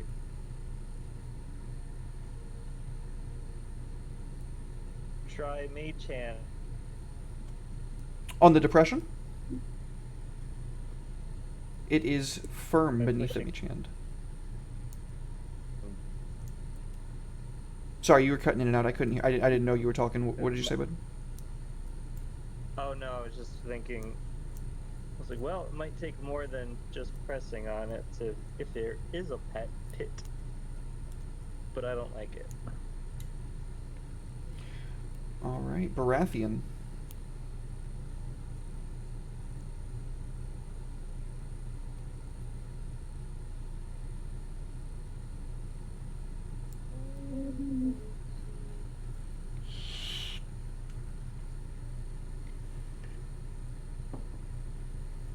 Try and use insight to see if I know what it can be used for.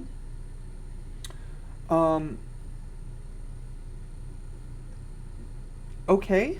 Insight is normally like reading people, but I mean, I've heard people make an argument for using it to like gain insight into a scenario. So yeah, okay.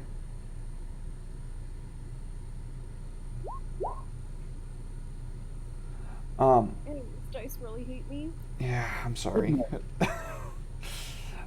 You can see like indentations where people's feet have like ground down the stone from like however many people have walked through this corridor before you.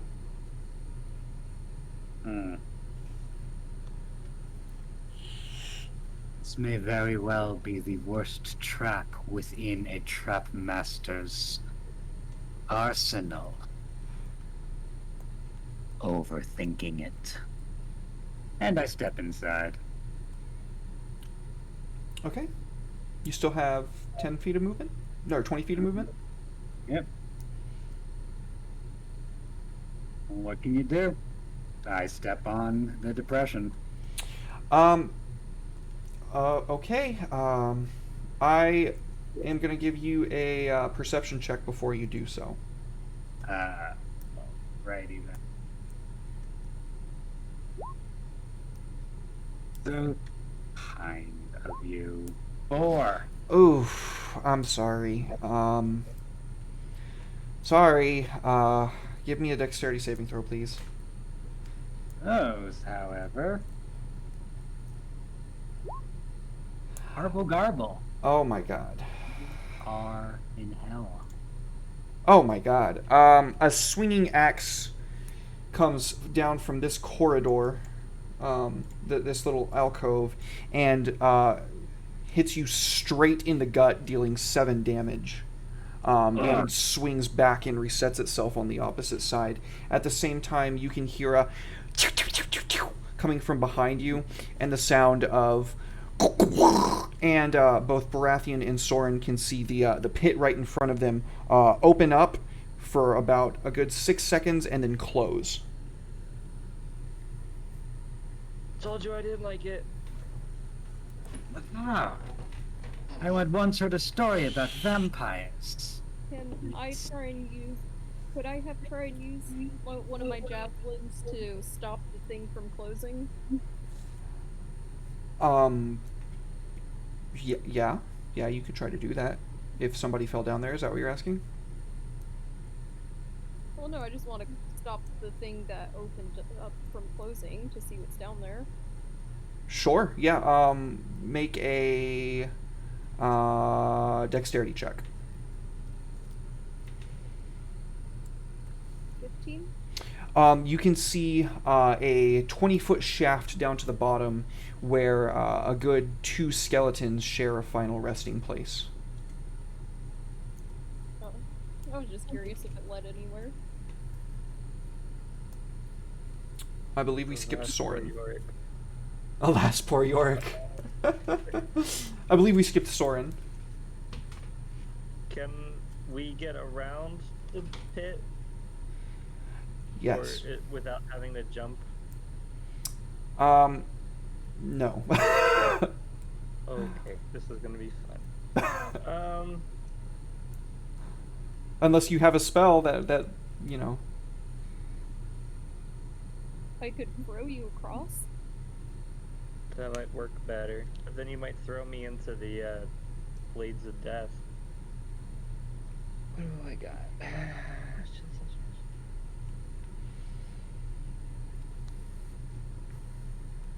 Nope, I'll see how my very tired body tries to hop over. Well, hold it. If we pull out the javelin, does that close off the floor again? I was under the impression Baratheon was using it to keep the floor pried open. Like it opens inward. It opens like inward so that you like fall downwards. And so I was under the impression that like when it went to close, Baratheon like put the javelin in there like a 45-degree angle to leverage a look yeah, inside. Saying, like, I pulled the javelin out and then will it close? Oh, okay. I misunderstood what you were asking. When you pull the javelin out, the door goes back to close all the way. Alright, I'm going to chance it, and I'm going to briskly walk across to the center. You do so. Ooh. Is there anything in this alcove? You can see about 3 or 4 small little spines on the ground coated in a thick greenish black substance.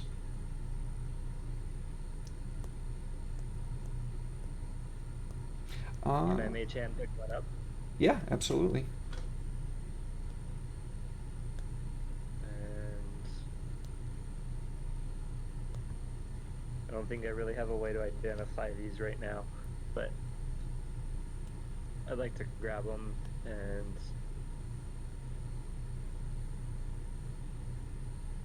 who knows? Like, you know what? I don't like the alcove. I'm gonna go back here. Okay. All right. Baratheon. I too will also try and quickly cross. Give me a dexterity saving throw, plate mail. I had a feeling I was going to be too heavy. Or chain mail. Or whatever you got. Big person. You are, you feel the ground give way beneath, and you don't fall all the way down. You begin to fall, but you catch yourself on the side, and I imagine promptly begin calling for help. Help! I'm stuck. Goodness, Valencia, you are such a great warrior. Pull yourself up. I inspire you. Strength check. Strength athletics.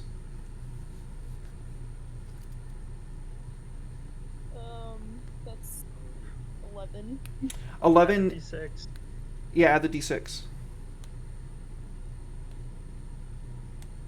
14. 14 is not enough to pull up yourself all by yourself. You feel yourself. Too heavy. Yeah, the armor is thick. Sticks and stones, that was your bonus action. Well, apparently she still needs a little bit of help, so I scuttle on over to lend a hand. Another dexterity save as you take your foot off the plate, please. Alrighty then.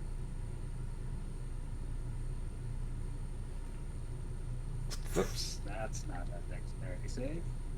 This is 16. Okay, you are too fast for the axe to catch you a second time. And you rush over. I grab a hand, assist in pulling her up. Yep.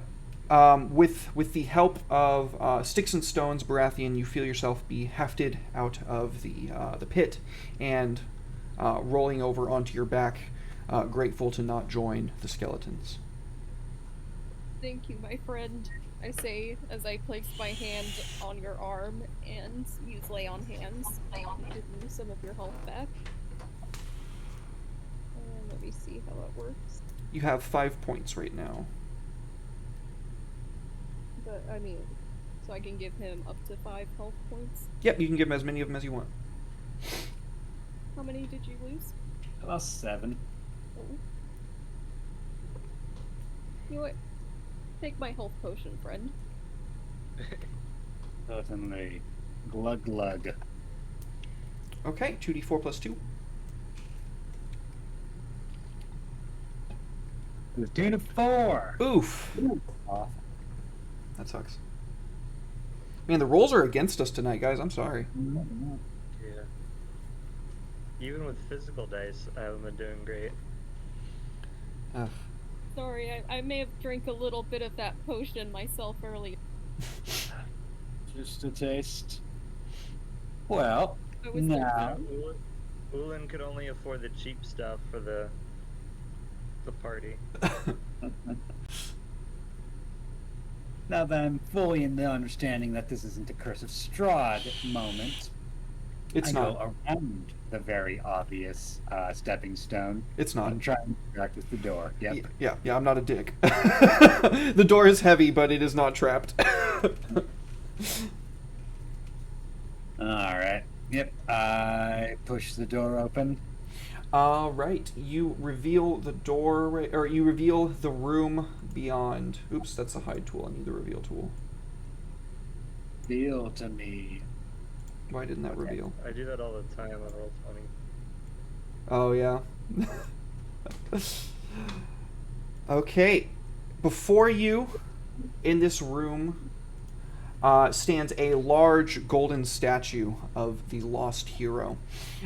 You can immediately tell its features are very recognizable, and the visage of Baron Ariok von Srey stares back at you from his place watching.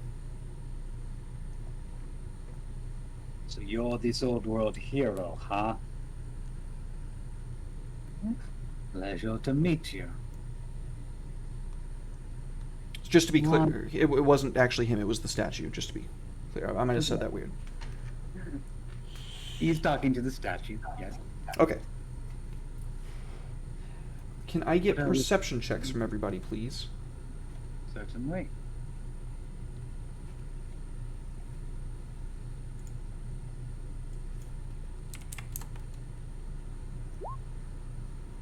Fun. Bad rolls. Bad rolls. Here's a what, Natalie? 13. 13 total, okay. And 13 total and 14 total. And holy shit, that is unreal. Okay. You can immediately, as soon as you open the door, you can hear the sound of blades being unsheathed from either side of it.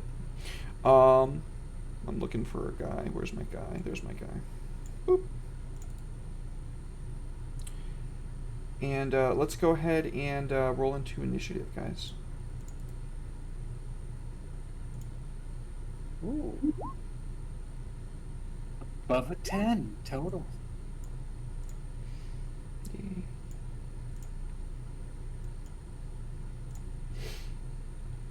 Dirty 20.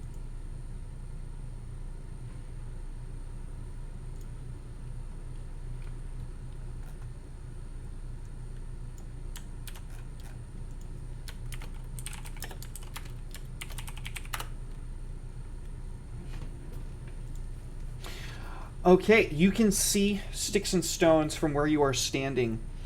On either side of the doorway, one is a stark, and I mean like exact, copy for copy of Baratheon. and the other one is an exact copy for copy you. The closer one to you looks just like you. Down to the clothes. My style is catching on in this city. All right, and then their initiative is... Okay, so we got a dirty 20, an 8, and a 12. Is that what I'm seeing? Mm-hmm. Okay, so it looks like Soren is going to go first. Okay, I'll come in. Do we move through allied space? Yeah, it's difficult terrain. Okay, so 5, 10, 15, 20. I'll go there next to the altar there.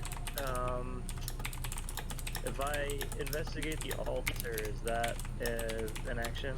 I would say yes. It would be an action to investigate the altar at this juncture. Okay, yeah, I'll do that.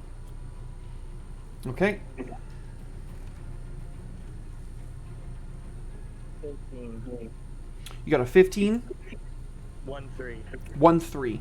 Okay, so you can see that there are 3 chalices on the altar in the middle. 3 chalices on the altar in the middle, and then 1 larger chalice towards the statue. The 3 chalices in the middle are all the same size and shape and color. However, there are different colored circles on all 3 of them. On one, there is 2 yellow circles. On one, there is a white circle and a yellow circle, and then on the other, there are 2 white circles. The chalice closest to the statue has a large black circle in the very center of it. They all hum with a faint detection of magic. Okay, I'll relay that to everybody. Okay. Bonus action? I don't think I have any. All right. It is the stranger's turn. They got a 13 on their initiative total. All right. A cloud of fog is thrown here. It's not as thick as darkness, so it is not that it is impossible to see. But they move in, and there is a tussle. That is going to be... this guy used his action to throw the thing. This person is moving in to attack sticks and stones. Mm-hmm. And that is a natural 17. Does get me. That's going to be 2 bludgeoning and 2 sneak attack damage. Oh. As you can feel the wind get knocked out of you from a mace in your side. No broken bones, though. And then, from on top of the statue, the one person that didn't roll below a 5 on his stealth check gets a nat 20 to hit Soren. Yay! Ooh. Sorry. People watching at home, I'll show you. I don't have the rolls showed normally on Roll20, but I will show you that so you know I'm not bullshitting you. Yeah. Let me move myself. It's right there. You can see the green 20. I'm sorry, Soren. I get to maybe use my ability. That is going to be 6 bludgeoning damage and another 6 sneak attack damage. As he comes like Dark Souls against Asylum Demon and just clobbers you over the head with his mace. Where's his token? He's right here. Okay. So that would drop me because I only have 8 hit points. However, As a shadow sorcerer, I have Strength of the Grave, and got a nat 20 on my charisma save. Let's go. I instead dropped to 1 hit point, and Hell I'm yeah. therefore still standing. Hell yeah, Soren, let's go, dude. Yeah, you feel as if your brain just got crunched in by the mace. Like a lesser person would just be dead on the floor right now. But the mystical shadow energies that suffuses your very corporeal form just prise your brain back together, and you can feel yourself resist death's cold embrace. Sticks and stones. Sick and tired of clubs. Oh. Oh, also the guy that just hit Soren looks just like Soren. Sorry, I forgot to explain that. No, I'm not going to cut you off anymore. I'm sorry. No problemo. Oh, you certainly look the part, but you don't quite know the breadth of candor and eloquence that goes on in this mind. And you do not want to know. And I will put dissonant whispers in my pretender's head. Okay. He got a 2 on his saving throw. So he takes it. He takes 9 damage, and he has to use his reaction to run away like a little baby. Ooh. He is his breathing is ragged. His form looks like it just got absolutely like he's still standing, but like he's bleeding out of his nose and his eyes and his ears, and we can like see his very body like trying to just kill itself, and he has to use his reaction to do so. Mm-hmm. Okay, do your thing. I make an attack of opportunity. He turns his back. I give him a slash with my whip. With a 13 to his AC. 13 is enough. Alright, he's taking 6 slashing damage. Absolutely, yeah. You shred this guy's neck. You wrap the whip around his neck as he tries to run away, and just with a quick flick of the wrist, we can hear it go, and all the bones in his neck and his windpipe collapse, and he falls to the ground without another word. Consider this a mercy, you fool. Baratheon, you have someone to presumes to be the equal in the eyes of your war god. Do you have something to say to him about that? Baratheon, you're inspired. It's your turn, Baratheon. Fire to wipe my face off of this imposter's face. Only I can have such a beautiful face.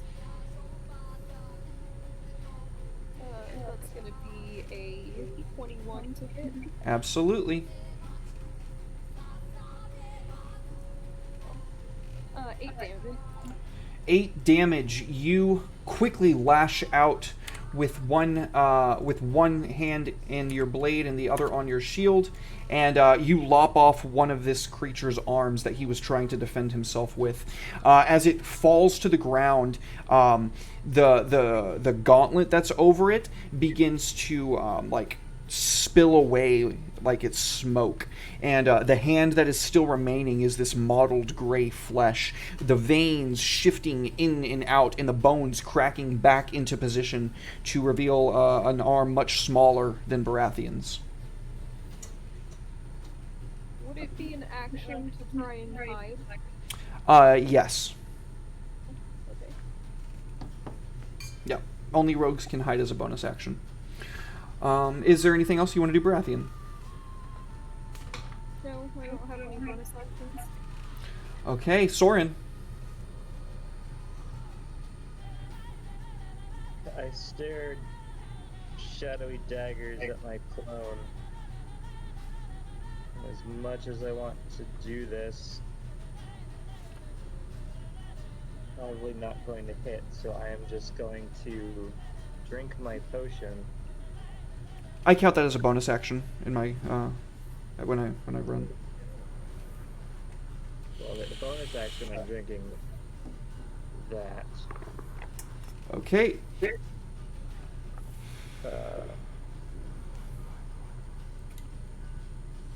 2d4 plus 2. There you go. Okay. Excellent. And you know what? I'm gonna go for it.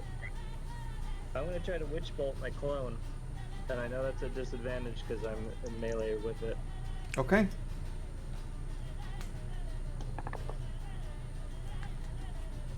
$15. 15 hits.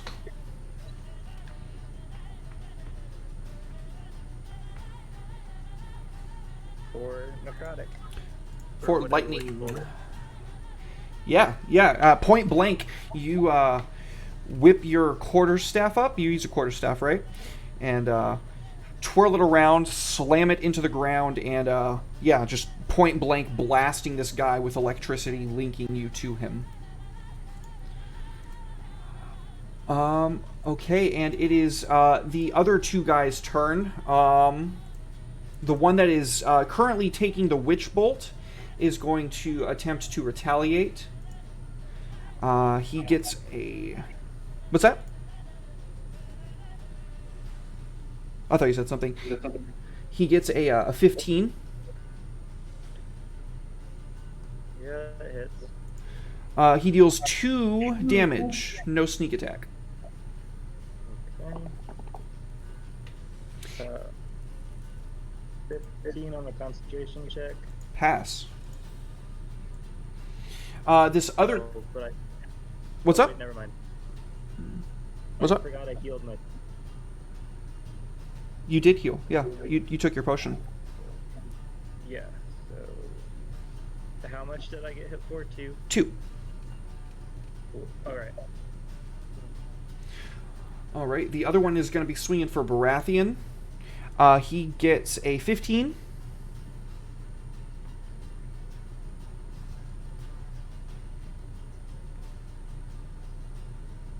Baratheon, does a 15 hit you? No. Okay. You are too good with your shield, and he cannot find purchase past your defense.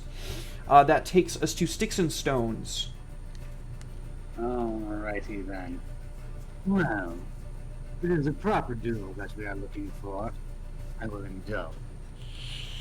And, I'll bust out the rapier for some serious poking action. And a 14 against his AC. Yes, sir. That will do a nice round 8 damage. Hell yeah. You skewer him through the side of the head while he is trying to batter aside Baratheon's shield, and he falls to a slump, much like the first one that looked like Sticks and Stones. This one quickly begins to melt away. Also, the clothes melting off in shadow as the creature dies and resumes its original form. Well, hey, that puts me in the lead. That's my turn. All right, Baratheon. I am coming, my fleshy cousin, and I will save you.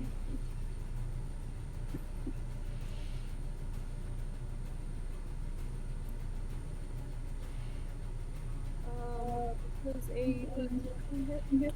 A what? Oh, actually, that's a 12. Does a 12 hit? Their armor class is 12.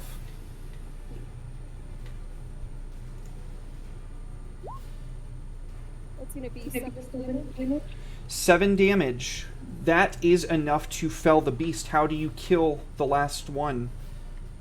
I'm going to chop its head off. Awesome. Can't beat the classics. Yeah, you sever the creature's head in one fell swoop, and it promptly falls to the floor, dying.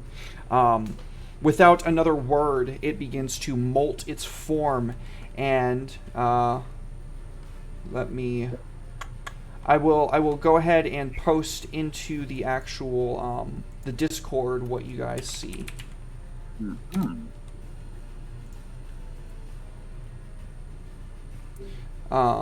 Keep in mind that the forms that you are seeing are significantly slighter and smaller to a significant degree, but I'm posting it in image references. Whoa. Ain't that a thing? And for the people at home, I will show it on stream now as well. What a delightfully friendly face. Indeed. And the creatures are no more. Let me go ahead and change the music on back. The Witcher has such good music. It does. With the creature slain, the only thing that stands before you left in this shrine is this altar and the 4 chalices upon it.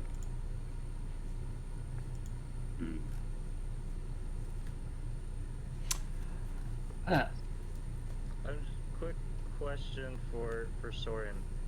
Do these look like what attacked me? They look exactly like what attacked you. Damn doppelgangers. I have reason to believe that this little ditty here is not part of the usual fanfare. No, he and this and their kin is what got me, or tried to get me the other night. Last night. Wanted to take our potions. They really want our potions, apparently. Well, I used mine, so sucks to be them. You Wait. find a note, by the way, sticking out underneath one of the bodies of the dead beings. What does this say? And Comprehend Languages is an hour long, so it's still going. It says, kill the normies, burn the bodies, take their valuables, return home, and you will be ready to join our ranks. The normies? What's on earth are they saying us normies? This is... Oh my goodness. I pace around. You could always take their robes, pretend that we're them, and then destroy them from the inside like they intended to do with us.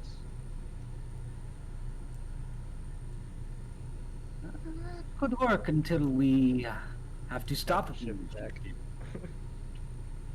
Ah. This is...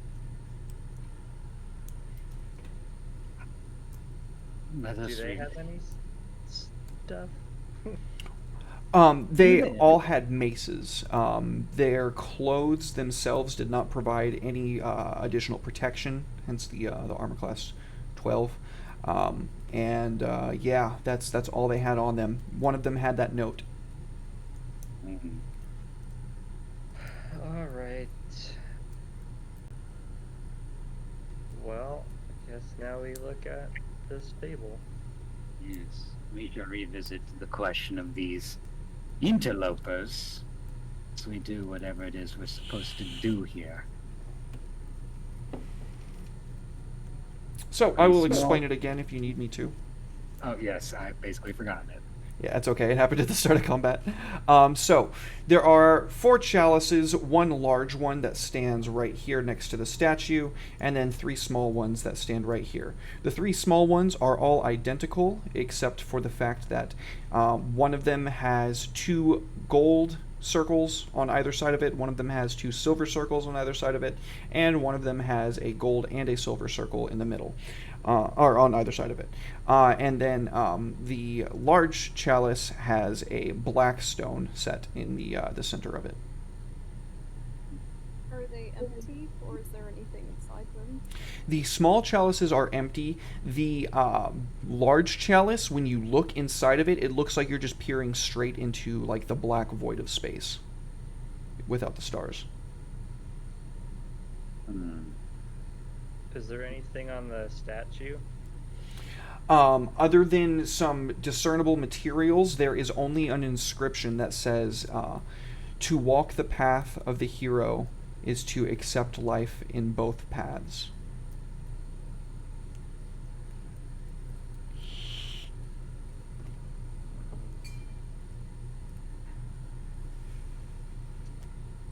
To I me, would I'm like thinking drink the gold and silver cup. Because it had both colors on it. Mhm. I will pick up the gold and silver cup. Okay.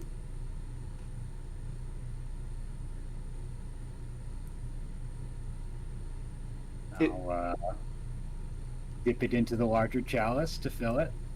when you plunge the chalice itself beneath the waters and then bring it back up, it shines with a light from within, as if the stars are peering through the waters. It's a little more reassuring. Well then, you sassy man, may I drink to your wonderful sensibilities? And I'll drink from the cup. A sweet and cool, refreshing liquid pours down your throat. From the minute that you feel the last of it leave the cup and go down your esophagus, you can feel this vibration as if your very bones themselves are being alight from within. This like effervescent, bubbly feeling comes up at the back of your mind, and you can feel yourself like positively vibrating with energy.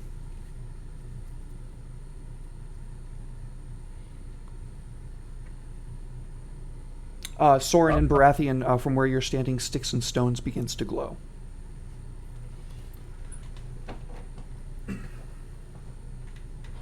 I've heard Wow. tales of a vampire that used to glow like that. I've heard so many tales of vampires. Well, they are good tales, aren't they? I think that was a Twilight reference. So then. Not as luxurious as your tail. Oh, yes, it is very lovely. So then, I believe you drink from this cup, or. And he takes a very nonchalant shrug. I'm Or waiting for one an of all of elderly us. knight- waiting Drink for an from elderly knight to come out and say you have chosen wisely. You have chosen death. No, I'm just kidding. I have only one curiosity, my fellows. I have drunken from this cup, and I feel certainly refreshed and balanced. But there are three of us. Do we all drink from this cup? Or does one drink from each? I'll try. Because across the three of us, all three would be balanced.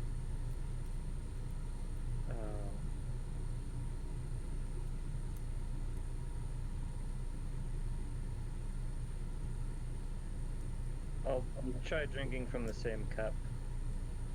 Okay. Risk it. Much the same description that I gave Sticks and Stones, Soren, you experience the same exact thing, and Soren begins to glow. Hmm. Well, It is Baratheon likely. doesn't want to be the only one not glowing, so I guess I will also take a swig out of the cup. And this is how we all die. Once Baratheon finishes his draught, he places the chalice back on the altar, and you can all feel yourselves begin to, like, as if the vibration is reaching a fever pitch. You can all feel yourselves collapse back onto your back, but not painfully. It doesn't like knock the wind out of you. It's just more like a child just rolling onto their back. And after a few long moments, you all wake to find that the everything in here was exactly the way you left it, but when you get up, you feel significantly stronger, as if the experiences that you just went through and everything that you've just encountered thus far has prepared you better for what is yet to come. And yeah, I think that's where we'll call the session for today. Everybody levels up. Wonderful. Yeah. So if we want to roll health now, we can do that. It's up to you guys. I'll probably just take average and do that. No problem. I'll roll with my own dice and not the cursed dice on roll 20. Okay. Your metal dice like to fuck you too sometimes, though. All right. Thank you to everybody for coming out. This was I hope that my players had as much fun as I did. I certainly enjoy hanging out with you guys, rolling some dice. Fantastic. Yeah. All right. Well, I hope everybody will join us next week, Tuesday at 7 p.m. Central Standard Time. We will be continuing on with Blackwood City of 4 Guilds. Thanks again, guys. Love y'all, and see you then. Bye. Later, day.